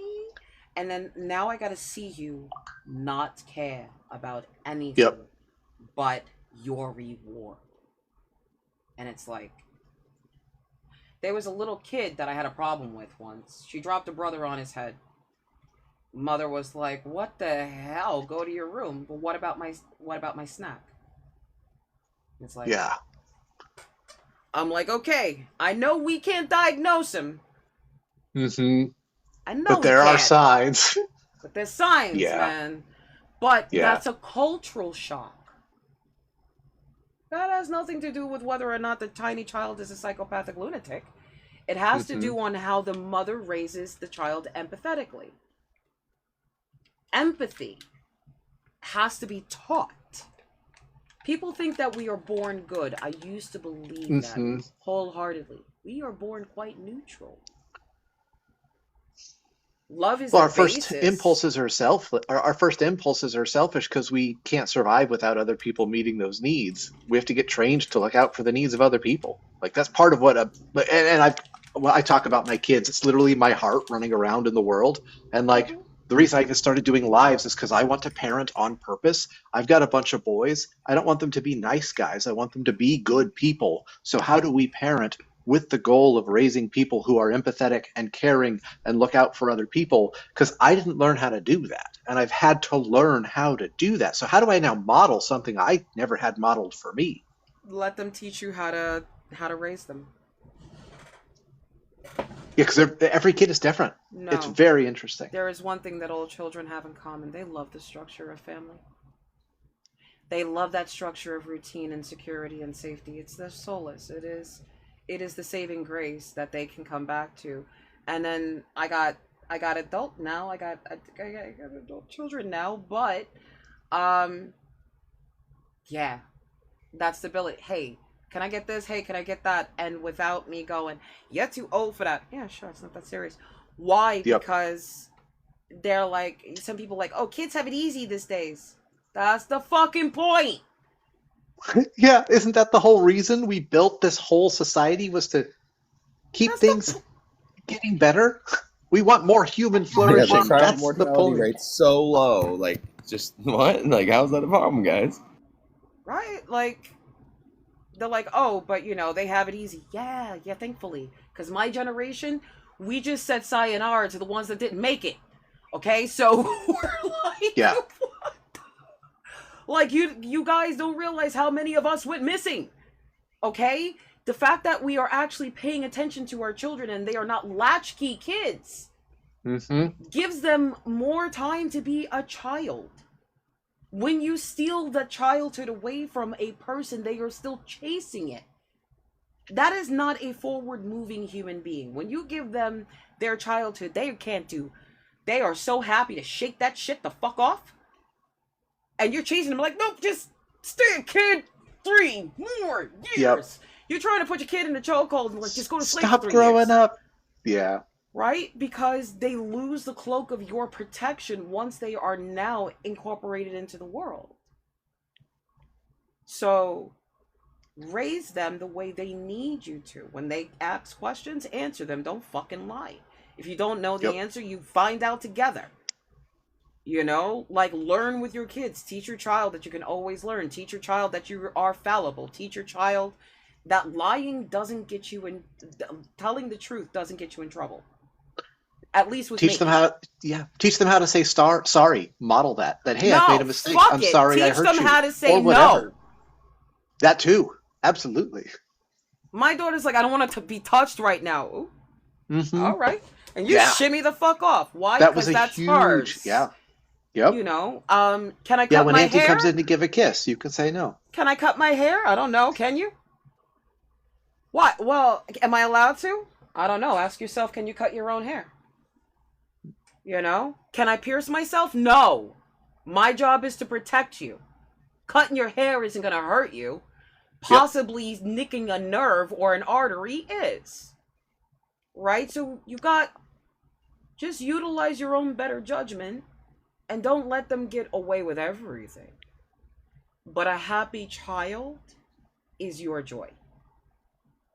Absolutely. Yeah. My heart's running around out there. I love them both very much. Compensating for your inequities or your incompetence or your enabling or your this or your that or your ups and your downs, compensating on your child is just as harmful as neglecting them. Right? Give your child a fair balance and treat them like they're human beings with a mind and a valid voice. Right? Absolutely. They will never learn how to speak their own language if you don't give them a place to speak from. So just let them know that you're willing to let them raise you. And they'll show you what they're capable of, where their minds are, their personalities. And you will see so many incredible strengths in your children that sometimes you lack yourself. Oh, 100%. Let them Yeah. also reparent you and raise you. There's nothing wrong with it. Yeah. My I'm learning children things every still day. deconstruct me from bullshit. I'm like, I don't know if I like that. Now I defend it. Yeah. Right? Because it's like, I see. You mean you're not done growing either? Absolutely not. So Well, Fluff, I it's... appreciate the time today. We'll have to chat later. Yeah, enjoy yourself. Thank you. Like, bye. But yeah, Pocket Lint, it's, do shit at your pace. I wanted to ask you some advice. I have my aunt staying with me, right? Does that And make she's you been happy going or sad? happy. I haven't seen her in a while. She's my mom's sister. She's, you know, I miss my mom. She's gone and she's just like her, you know? So it's good to have her around. And I was working and I saw that she ordered a pizza and I was like, oh, I'm going to upgrade this pizza for her. And then I like gave her the pizza and I was like, where you been at, bro? And she goes, oh yeah, I've been homeless. I was like, what do you mean? Like, I have a house. Like, I have a basement to myself. Like, you can come stay with me, bro. And so now she's been staying with me for a minute. And because she's going through it with her daughter. And her daughter is 17. Yeah, I'm sure, like, you know, exactly. Like, they're butting heads. And that's why she's homeless, is because her daughter, like, basically betrayed her to her grandma and was like, yeah, let's just kick her out because she's the problem. And I don't know how to tell her to just let go, because I think that's what she needs to do, right? Because she's 17. Because like the control that she feels like she needs to have over her daughter, but she's 17, so like she does have that, you know, she's still 17. Like, I don't know what to do for her, you know, like That child has to start in the age of 17, making some decisions without leaning on mom for them. Birds need to fly. That's their nature. Birds fly. I think that's exactly all I needed to tell her, honestly. It's that exact. Birds fly. Because like speaking in metaphors and stuff like that is really the way to communicate. I live in a perpetual state of absolute dread and terror when my children are not in my view and they travel all over the fucking place and I sit there like hyperventilating like did they call? Did you text them? What are they doing? When are they coming home? Are they coming home? And I have to do that shit quietly because I can't infect them with mama's fear. Right. Like when they were younger, they're like, can I go to the store? What do you need? I'll go for you. Right? There's no reason for you to be out like that. They're going to think that, you know, somebody doesn't care. I got you. What do you need? You know, now it's a case of where are my sons? like, who's home? That's my question now. Who's in the house? Right? And once I realize, oh, not everyone's in the house because this one's at work, that one's at school. And I'm like, oh, they went swimming. Oh my God, they're all gonna drown. I live in that constant state of fear and I just go, oh, okay. My brain's like, call the babies, look at the babies, check the babies. Where are the babies? Are the babies close? Don't location the babies. Don't find the location of the babies. Trust the babies. Maybe you should trust the babies tomorrow. They're adults. Mama's mind is still their babies. Right? Right. So she's not going to really let go of the fear. The fear doesn't qualify control. It doesn't justify it. Like her situation is very specific, but I think that is what I just need to tell her, is like she needs to control that she needs to realize that fear. But like she got backstabbed like by her daughter, like a lot of it. Like her grandma kicked her out, and then she was like, you know, we have a protection order, but you guys can come stay still. It's fine, whatever. And then her daughter backed her kicking out the second time. So it's like, what do you like? She's obviously a little salty about her daughter being like, you know, I don't need you. And actually, relationship between the grandmother and the mother? Yes, a very then the mother interesting. needs to get the fuck up out of the grandmother's house. Yes, And that's See, how that works. and And the daughter is the child that still needs a guardian and a guaranteed place to live. right, and that's That's all. exactly what she did.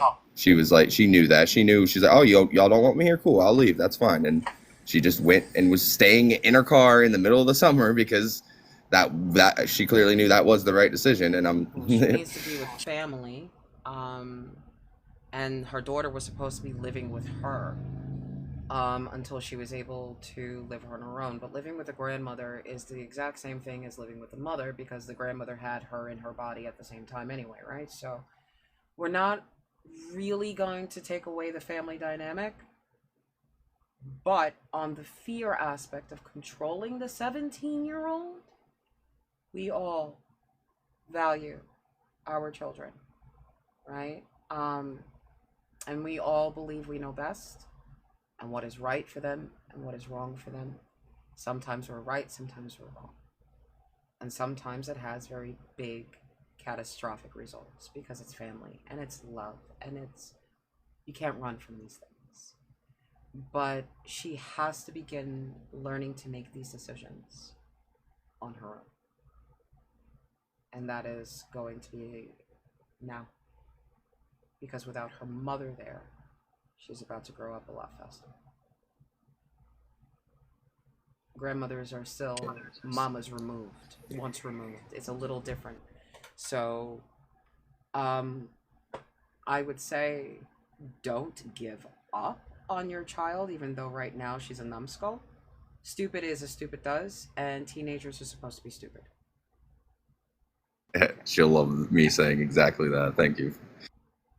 So, And like, yeah, man, like she knows she has to just loosen her grip because she knows she's going to be an adult very soon. She just can't handle that yet, clearly. And like, it's like she was like, you have 6 months left of my protection. Why would you just throw that little bit away? You know, like as a mother, she's like, that doesn't make sense.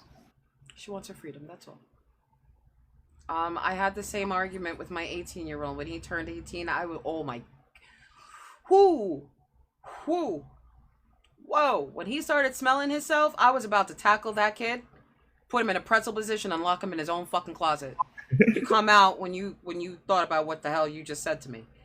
But it's the practicing of being a man, practicing of being a woman, and the best place to practice is me. And then I had to let him know what the real world tastes like, because I had to put mom to the side, and I'm a stranger now. We are not friends. Okay? So what's cute at home ain't cute out here. And it's a lot different. We don't tell our children that. We tell them that they're cute all the time. You're only cute here. Every monkey mother loves her monkey baby. Okay? So it doesn't mean that you're for everyone.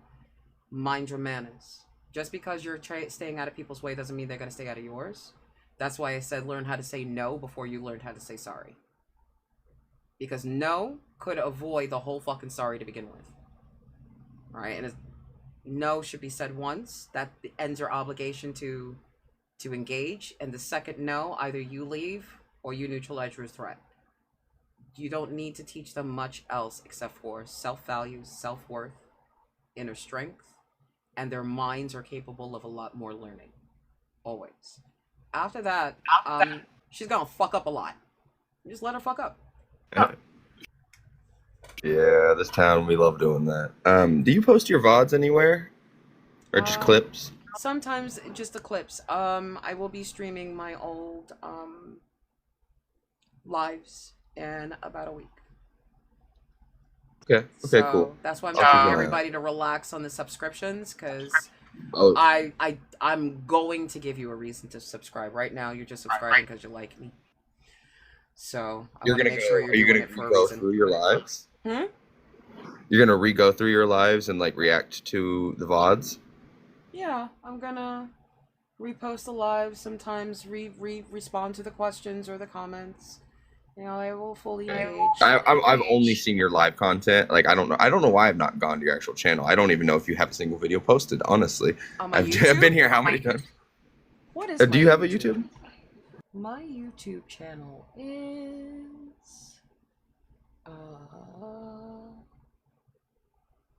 where is it? My channel is Mama Nug. I'm MAMMA NUGG, Mama Nug, on YouTube. I love that. And yeah, I didn't do any live content yet because I didn't really bother integrating it yet. It will be integrated in a week. So. I feel. And I just then reposted on stuff, Twitch, and I was like, that's good enough. What am I on Twitch? I am FluffSkidoo. Get all your keys. Are you gonna multi-stream? To be close, I want to know who won second place because that is. Oh, that's uncomfortable for me. Sorry. So yeah, that's how it is gonna be set up. This way you guys actually have content to enjoy when I'm not live. And from the very beginning, like when my numbers were very, very, very low, some of like the best fucking lives I had, like 15 people were in there. So you'll guys get to see some of those again, some of the breakdowns, some of the arguments, all of that shit. Yeah, I'll be breaking that down for everybody, but I'm just reorganizing because even Dougal can tell you. How many times have I changed my computer system? I think this is the third time. Second that I'm aware of, but might be third.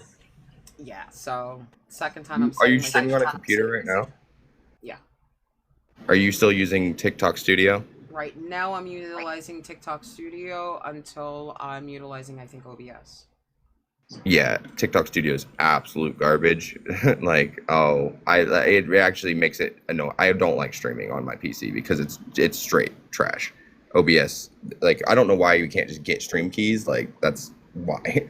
Well, this is a Sweet Happy Jesus computer. So this thing is kind of like godlike. What? My husband, Sweet Happy Jesus. This is literally a streaming and gaming computer. So everything else was like burning out on me. Like I would run it for a couple of minutes if the fucking fan wasn't on, 20-minute live, and then I'm down. Fluff, what's funny is I just had Micro Center build me a gaming and streaming computer as well, and I just got it set up the day before yesterday.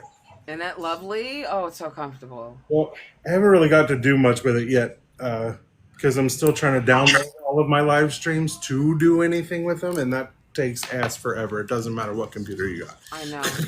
Like sometimes I want to turn my computer off and I'm still downloading. I'm like, how long is this shit gonna take? Yeah, it's fucking forever. Even with the YouTube, right? MANUGG, right? Nope. MANUGG.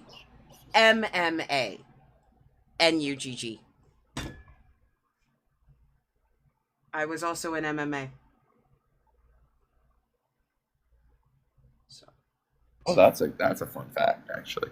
No spaces? Not really. I'm a sensitive little thug. I say sorry every time I punch somebody accidentally.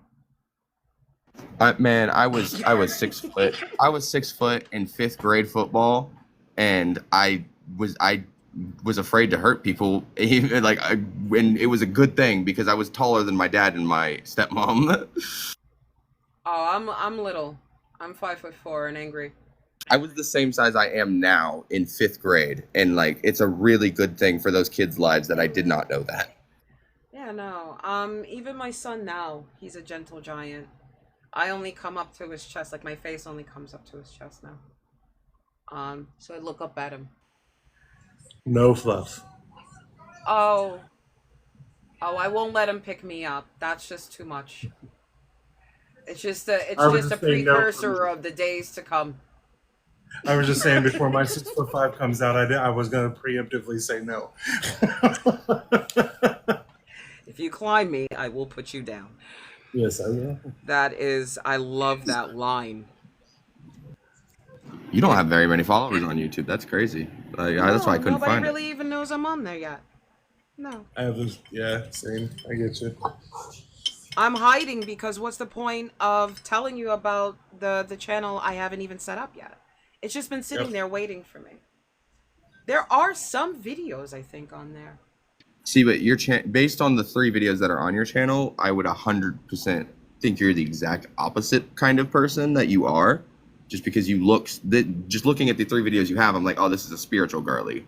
Like that's just that's what I would assume if I had no idea who you were. Yeah, no, I'm not spiritual. I used to be a pagan animist.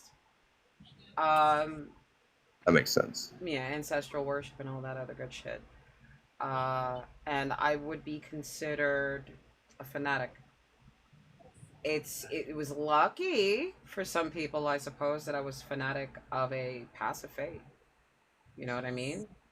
But you were unable to convince me of otherwise. I had to convince me of otherwise, and that was when I started to deconstruct, following Happy along his journey. When I started to question my own shit, I was like, I don't know a fucking thing. What? No more actual conviction. Doubt made its way in. I'm a humans first kind of person, and that's why I'm still like questioning if God fits in that picture. You know what I mean? Because it's like, if God isn't completely all loving and doesn't completely understand why the way we are and doesn't forgive all of it, like, what am I supposed to do, bro? I'm a human. Like, I want to live my human life. Like, that's the whole point. Well, a lot of other faiths are able to get mad at their God, so I would question why you can't question your God, see? So Exactly. That's why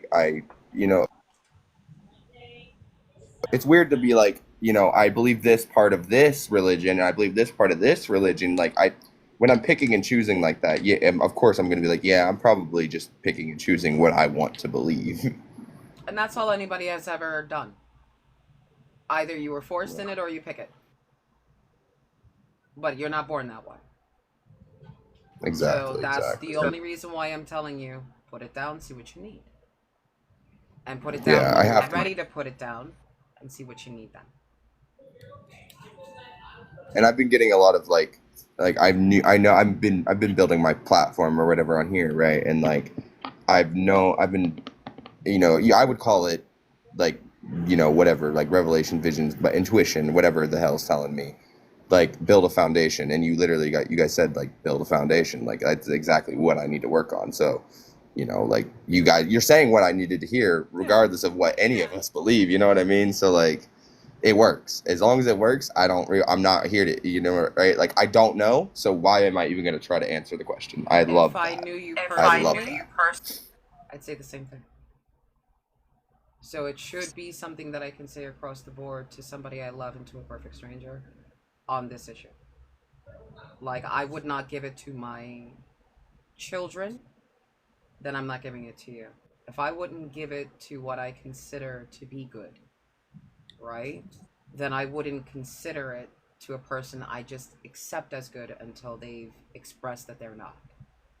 So if I believe that most people are good underneath a lot of their bullshit, then no, I'm not going to give you something I wouldn't give myself. I haven't given myself, and I wouldn't give somebody I love. And I haven't given somebody I love. Because if it works, it fucking works, and it doesn't really matter who I'm giving it to. If it works, it works. And if it's enough where the person has full liberty to decide how to execute any of that advice, then I have no, sentimentality to how you utilize it. I would just say take your time, figure out what you need, and more importantly, date yourself, get to know yourself, because it's a lot of another idea overlaying your personality, and that's all you're looking for. And your aunt, she's just growing up. It's terrifying, but we all have to cope, and it doesn't go away. It sometimes gets worse, but you have to trust that you loved them and gave them armor. Exactly. Yeah. And you know what? Especially with the advice that you and the older white gentleman gave me, like, it just makes me want to go and do something. I need to go do something, like, you're right. That's exactly what it is. It's like, we are the architects of our life at the end of the day. So like, we are the only ones changing our lives. You can sit here and hope and pray that something's going to come and save you, but it's not. You are going to only save yourself. Yeah, I mean, if you hope and pray, then you're just engaging in playing the lottery, and I don't gamble. So Exactly. So that's it. With my life, least. Yeah, right? You don't want to gamble with your life or your soul or your mind or whatever it is that you find valuable and the treasure of yourself. You don't want to gamble with it, right? Because nothing is guaranteed. So enjoy what you have, love what you have. Whether the glass is half empty or half full, it's a beautiful glass, right? What is terrible today does not still have to exist tomorrow. What is beautiful today does not have to exist tomorrow. So if you can try to orchestrate your life into your contentment, your peace, you're going to find that that is probably one of the hardest tasks you have undertaken. And it's going to really occupy you a lot. And if you still need your spiritual, comfort and touchdown, nobody can take it from you. It's internal. Nobody knows what you're thinking or feeling but you.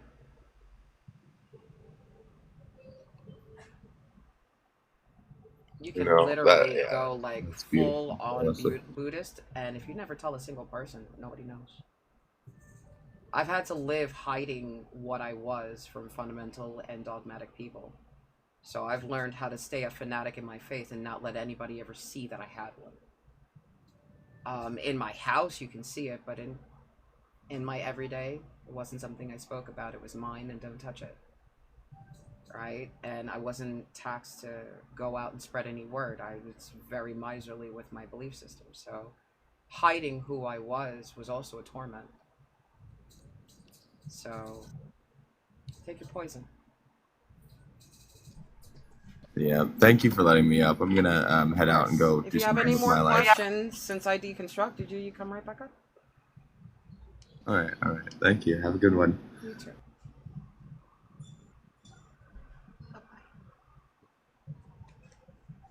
They change their name so often, I never know who I deconstruct until they remind me I did it. I got one person that changed their names. They changed their name too. They drink stupid like it's God's spit. I can't remember what it was before that, but I remember it. It's always been with me because I know that hair, the curly hair. Like I know.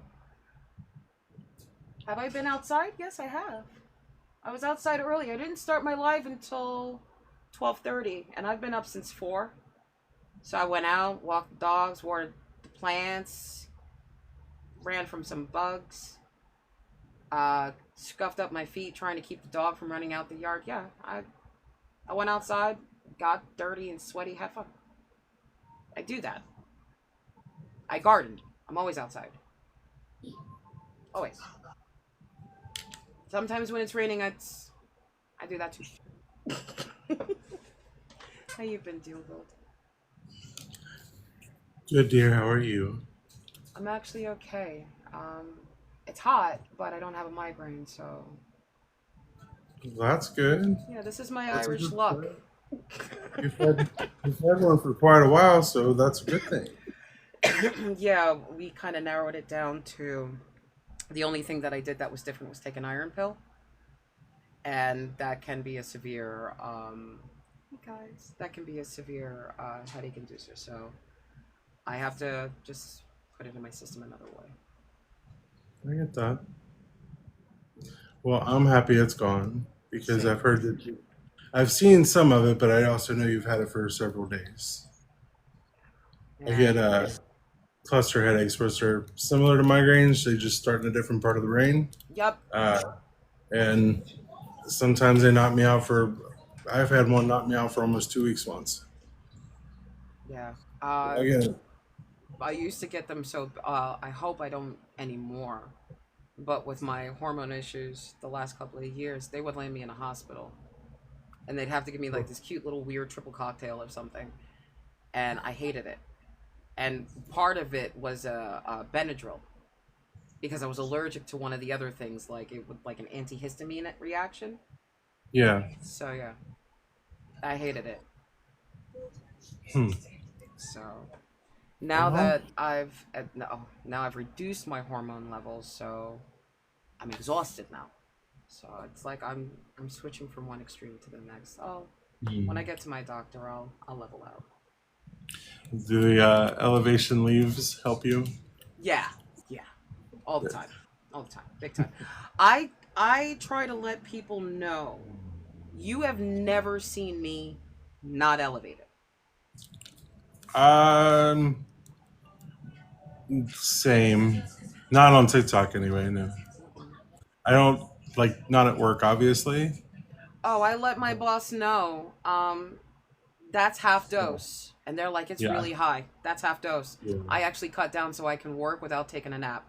So, yeah, and they're like, well, you're not operating heavy machinery. No, I don't even lift the water jug into the Yeah. cooler. I don't do shit. I don't do that. I don't do that. I borrow somebody else's back for that. I don't do that. I can lift it, but I don't do it. No thanks. Yeah, if that's not part of my job description, I'm not doing it. People are like, do you go above and beyond? No, I go above and beyond for bacon and fried pickles. Outside of that, no. Bacon and Do you fried put pickles. that on your resume, or do you wait for the interviews to say it? I say it during the interview. They still hire me though. It's probably because I think you're kidding. There's a real good chance they think you're kidding. They probably do think I'm kidding. But she asked me, she's like, do you find yourself as a person that goes above and beyond for your team? Or I said, no, actually, I like to stay in my lane. If this is my job description, I stay within it. And I don't pretend to do somebody else's job, and I don't try to get extra perks. So if my job is sales, I do sales. I don't do sales and management and admin and maintenance and janitorial things. I don't do that. I get paid for what I do. I got the job anyway. Well, She didn't believe me. She laughed, but she didn't believe me. that's what I'm saying. I think she thinks you're probably kidding. Yeah, she couldn't fucking stand me when she realized I wasn't lying. And I do what they consider is above and beyond. And I'm like, we got to get our above and beyond figured out. Because if I'm following an ethical practice and I'm trying to satisfy the customer's needs, because it is in our power to do so, I am not going above and beyond. I'm just doing my job, and somehow it's complicated. Yeah. It's just taking me 15 more minutes or an hour more to do the thing that I know we can do. Right. I'm not I going get above that. and beyond. I used to work at a startup company out in California. They hired me as a customer service manager, right? But then they asked me if I would like to be an HR manager, but I didn't have any certifications or anything. So I was like, well, you're going to have to send me to some seminars and stuff. And then, yeah, I can fulfill that role. That'd be awesome. Cause actually that's kind of what I actually want to do more than customer service manager. And they're like, cool. Well, right in front of me, they started going to talking to an HR firm so that they could just do an all-in-one, handle all the employee stuff and the pay stuff instead of having two employees they pay directly. So I was in the middle of writing their training manual. So I threw out what I made, what I created, and then I dumbed it down to the most basic thing that a 3-year-old could have done. And Hold then on, my mother's calling. Hold on. Go ahead. Hi, Pax. Hey, Dougal, how's it going? Listen to you. Hey. Such a deep voice. I'm so excited. I know, it's really exciting. I had no idea it was going here at all, so. You're like at least quite a few octaves lower than the last time I heard you. Yeah, it's I woke up this way, and I've sounded like this before, but it's like, I think it's pretty close to staying, and I'm really excited about it, so. That's awesome. I'm Yeah. very excited for you. Thank you. It's so weird because I don't talk to anybody in my everyday life. Because I just stay home and I don't go anywhere or anything. And so the only times I talk to people are basically on panels. And so like I still sometimes when I open my mouth, I'm like, oh, well, who's that dude? So Well, I'm excited for you. How is everything going otherwise? they're I'm gonna sidestep that question. Okay. But tell you something I'm excited about, which is what I came up to say. Which maybe I should wait for Fluff. I don't know. But I spent I have friends in Palestine that I met on TikTok lives, and I've known several of them for like over a year, and I'm actually going to interview one, my friend Abu Anis, sometime within the next few days. I'm going to interview him on live, and one of our friends is going to translate between us. And I know Abu Anis because it's so cool because of the translate feature. So he can be up on live hanging out, and I can type stuff to him in my language, and he can like see it in his and then react to it. So it's like, so he calls me his brother. Like I call him my brother. That's so cool. Yeah, and he's just I call him the Mr. Rogers of Jabalia camp because he's like the one that takes care of all the orphan kids. Like he's all three of his siblings have unalived, and so he's taking care of all of his nieces and nephews. And then like he threw an Eid party for all the kids in the camp last year, and there were like over 60 of them, and he had a gift for each of them that he had fundraised on TikTok for. Like, so he's just this incredible human, and I'm so excited to ask him questions about like what he's seen and like all that kind of stuff, like from a place of like love and respect and admiration, because he's been in it, man. And so I'm so excited. Well, that's really cool. Sorry, thank you. It was my mom. How's everything? Oh, it's okay. She's swinging by at some point. So, Okay, cool. Yay. Which is, I'm gonna laugh because my daughter, I found out this morning, pierced her lip again. Oh no. Pierce the lip. Wait a second, Pax. Yeah. Listen. Hey, how's it going, Fluff? Right? Pax. Hey. I heard that. I like literally don't know what to do with this voice at all. For real. I love it. How do you feel? Yeah, it's been like the last 2 days.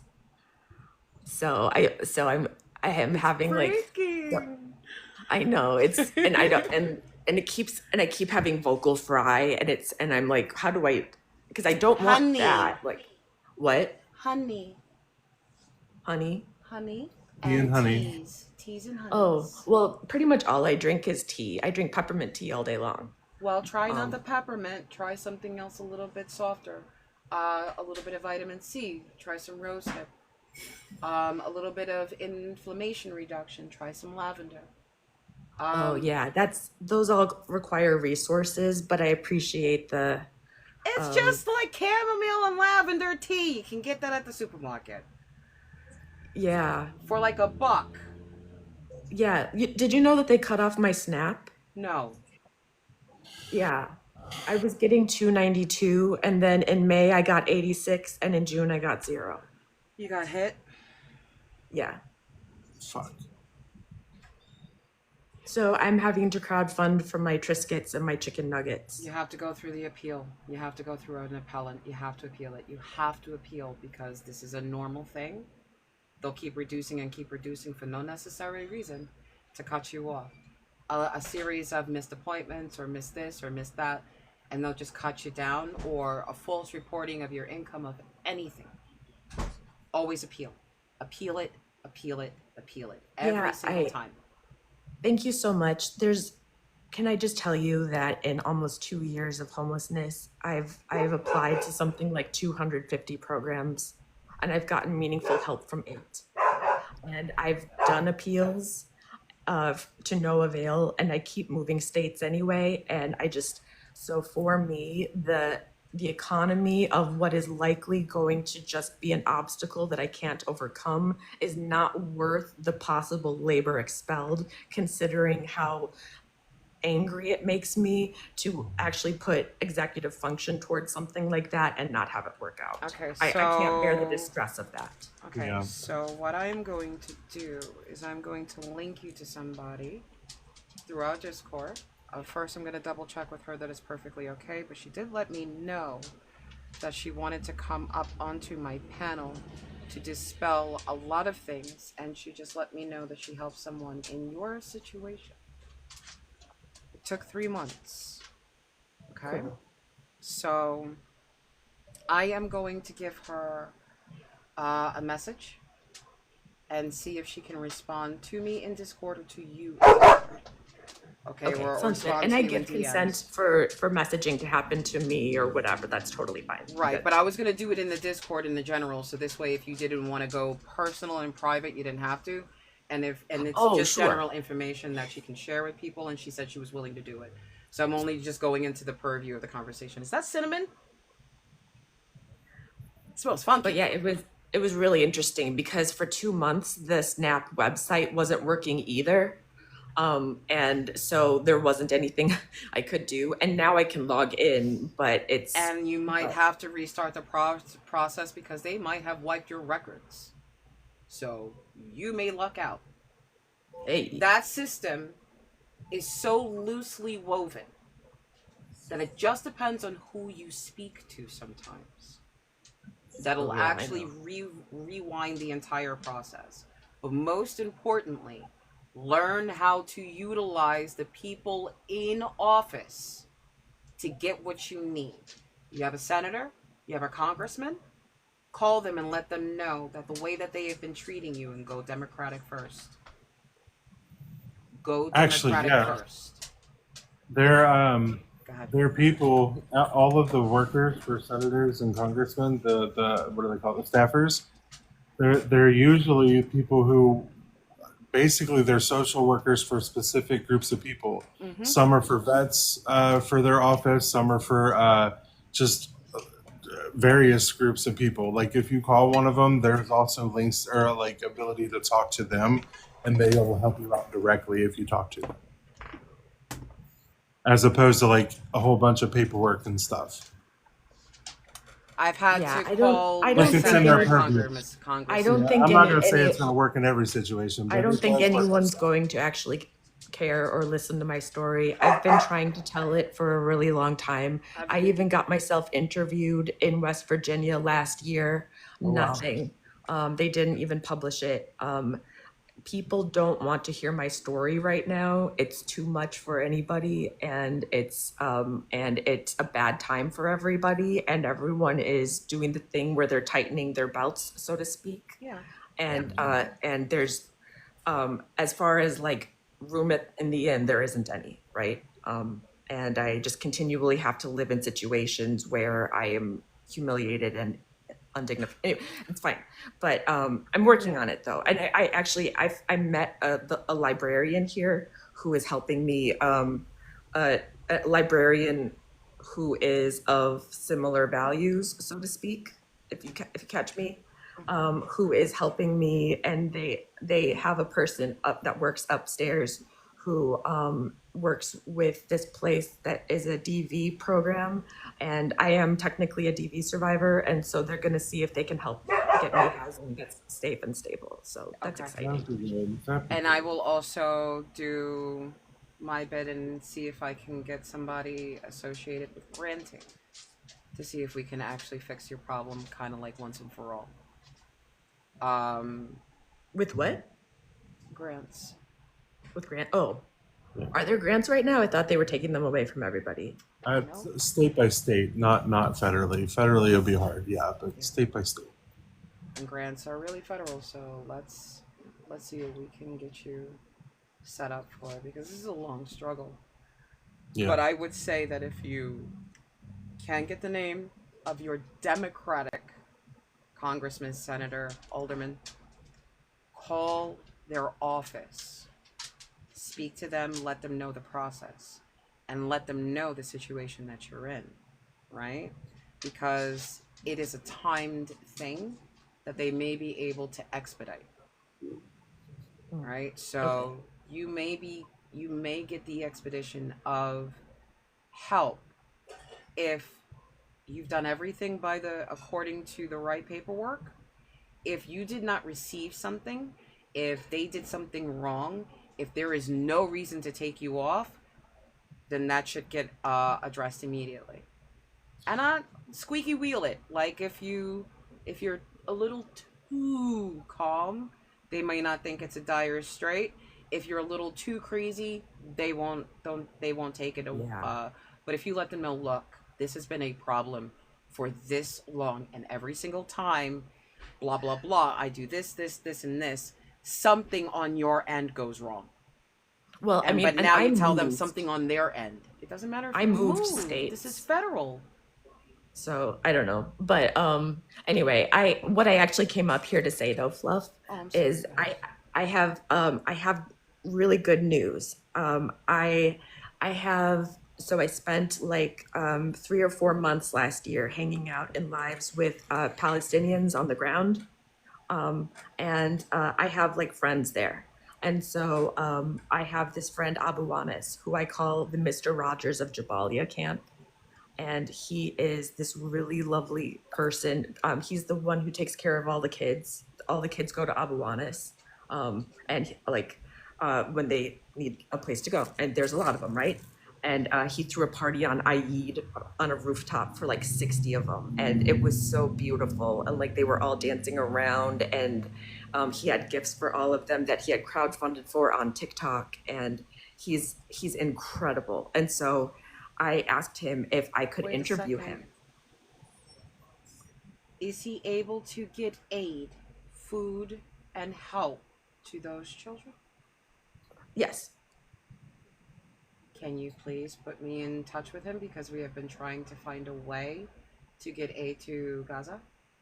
Yeah. Oh, yeah. I have people Thank you. on the inside. Yay. Thank you. Finally, because Fluff. Finally, like I know. I spent a lot of time in Palestine lives, but by the time I got to the homeless shelter, I just couldn't do it anymore. The drone sounds and the boom sounds paired with I just couldn't do it. So okay, understood. But please, by all means, get me in touch yeah, with your friend, yes.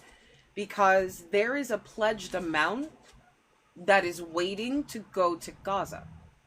Oh wow! Oh my God! I would love Forgot to give that it to one, Abu right? Anis. Remember, it's $255. That is actually Yeah. supposed to be going to. He tried to get me to put it through UNICEF, but UNICEF is only spending the No, money. you've got to have on it the go lobby. directly to the people. You can't do it through the programs anymore. Right. And yeah, they have their economy runs mostly on TikTok coins, and but also getting money through PayPal is a lot for them. Is really good, and I don't know how that operates for them, but I think that's It's all right. I feel like because the money was put to the side, $255. So the only thing that I need to do is find the place on the inside that is going to make sure. I just want to make sure that it doesn't feed one family; it feeds many. no, yeah, he knows how to make it stretch real good. Is our dollar of high value there? I'm not sure about it currently. I can find out. Okay. Because if there's a what is that? If there's an exchange, right, where what we send them turns into more. Oh, sure. Yeah, I will ask him what's the better. very best way for him, and I'll definitely ask him that. Right. So, but I'm so excited. We don't speak, like, he doesn't speak English and I don't speak Arabic, but because it's TikTok and we live in the future, I type my comments in the chat and then he can read them because of the translate thing. And so he calls me brother. I call him brother. You should just invite M's every once in a while and Flying B to your conversations, and that'll just make everything a lot easier. Well, no, but we've got so many translators, and they're our friends too. They're definitely like part of it, and we're like a fun bunch. Like it's usually like 14 of us in a live just hanging out, and like there would be times where he would be hanging out on the roof in the dark, and we'd be watching what looked like fireworks, and he would just be out there like and we'd be listening to the drones, and also he'd have a song playing, and we would just be hanging out and shooting the shit. It was just really a very wild experience to be having this happen and to be so part of this with my phone but it's not in real life, but it is because I care about these people and I know them and I love them. It's it's weird, but I've been looking through some of my old footage from last year to find good stuff of abuanas, and I see these pictures of all of these babies, and I'm like, are these ghosts now? And anyway, sorry, but anyway, I'm going to be interviewing abuanas soon, and it's going to be great. I'm not in the mood for maple syrup lately. It's just the smell. Did I tell you about the horrible nightmare that I had after talking about the maple syrup urine disease? No, but I'm gonna jump down though. It was so great to talk to you. I just wanted to say hello and I love you. Okay, bye. I love your good news, and don't forget to link us. Don't forget to do the wish list. Put your groceries on that wish list, Pax. If you want some special kind of grocery, I get my coffee from Amazon because it's just easier. Yeah, Pax, if we're just talking food, like we can handle that. Like, yeah, you just tell us where to send it, and we'll make that happen. Yeah. Pax is going to need a more long-term solution. Yeah, well, yeah, but I mean, before we get Pax, before we get him to that particular stage. Yeah, in the meantime, if we're scrounging for chicken nuggets, I'm not comfortable with that. Like, Yeah, I would. I need to know that Pax is eating. Yeah, like please let us know where we can send stuff to you, Pax, please. Yeah. And just utilize the Discord. Right. Yeah, that's why it's there. Yeah. Pax, also join my Discord if you have not. It's literally made for protest and outreach. So go there. It's not very big, but it's gonna grow. So we'll work on it. Just yeah. You don't have to have asking anxiety in your. Where are you, sweet Pax of Deconstructions? Where are you, Pax? Pax, are you in my Discord? Pax, are you in my Discord? Pax, you better be in my Discord, Pax. Ain't playing no more. Ain't playing with you, Pax. I could have sworn you were in here. You were in here. You're always talking to me in here. Why I don't see you? All right. So I send out subbies for people all the time to support them. So Pax, like, I'm not gonna send you subbies. I'm gonna send you some food, love. Like, you just tell me where to send it. Like, that's all I need. Because I didn't realize it was like that. So like, let's figure this out. This community knows how to rally, so it's time to start rallying. I had to do another fundraiser. We like those. They actually are fun. They are fun, but fuck a fundraiser. Like, this is not a fundraiser ain't gonna fix that. So like, we gotta figure some other options out. Yeah, just let us know. Just hit us up in the Discord if you because Pax says he has anxiety. Just there you go. Yeah. There you are. Yeah. Just hit us up and I'll talk to you. Yeah. And Fluff and I will talk about other stuff too. You and I, Pax, you just chill out. We'll get you. You just tell us where to send stuff and what you need for now. Yeah, right? Just put it in the Discord. Let us know where to send it. And you're good. Or send me and Fluff a personal message on Discord. Either way, I don't care. No, Pax just said something on Discord. So yeah. Yeah. So in my general, it doesn't matter. I mean, and Doogold. Let me see if I can, because I have Doogold. You're in mine and I'm in yours. Which is why I normally don't even bother adding the resources to my Discord, because I just link everybody to the more organized research. Yeah. Good. I'm gonna start putting more. Once me and my partner figure out our living arrangements, I really plan to put a lot more effort in both my Discord and my online presence. But like, it's so hard with me back and forth. Yeah. And not having time to like sit and do. a lot.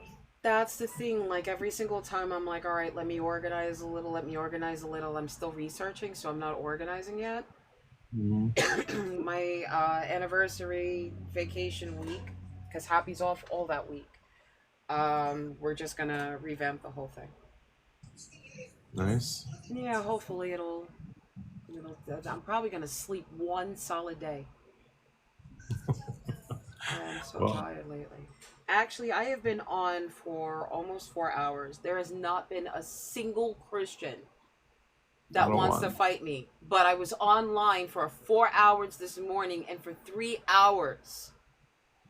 Well, right now Christina's on. She had 600, almost 700 people in there when I left. But she had plenty of Christians. So I She think it's has all just the for. Christians. Yeah, she has all the ones that are willing to talk anyway, because everybody else's live is sitting there waiting for somebody. Oh, yeah, no. She has 600 people. I want to go make Christina's live a little bit more 600 and something else. Let's just go raid her. Like, honestly. All right, that Yeah. works. Yeah. Give her a fluff raid. It's a fangirl moment anyway. So yeah, guys. I'm We can do that. stealing a few people. Go see the beautiful love. I don't want to talk to you guys about nothing. Alright. I will see you guys tomorrow morning at 9. That's probably when you guys are Have a expecting to good see rest me. of your day. I will do my best. Bye, all. Alright, good night, everybody.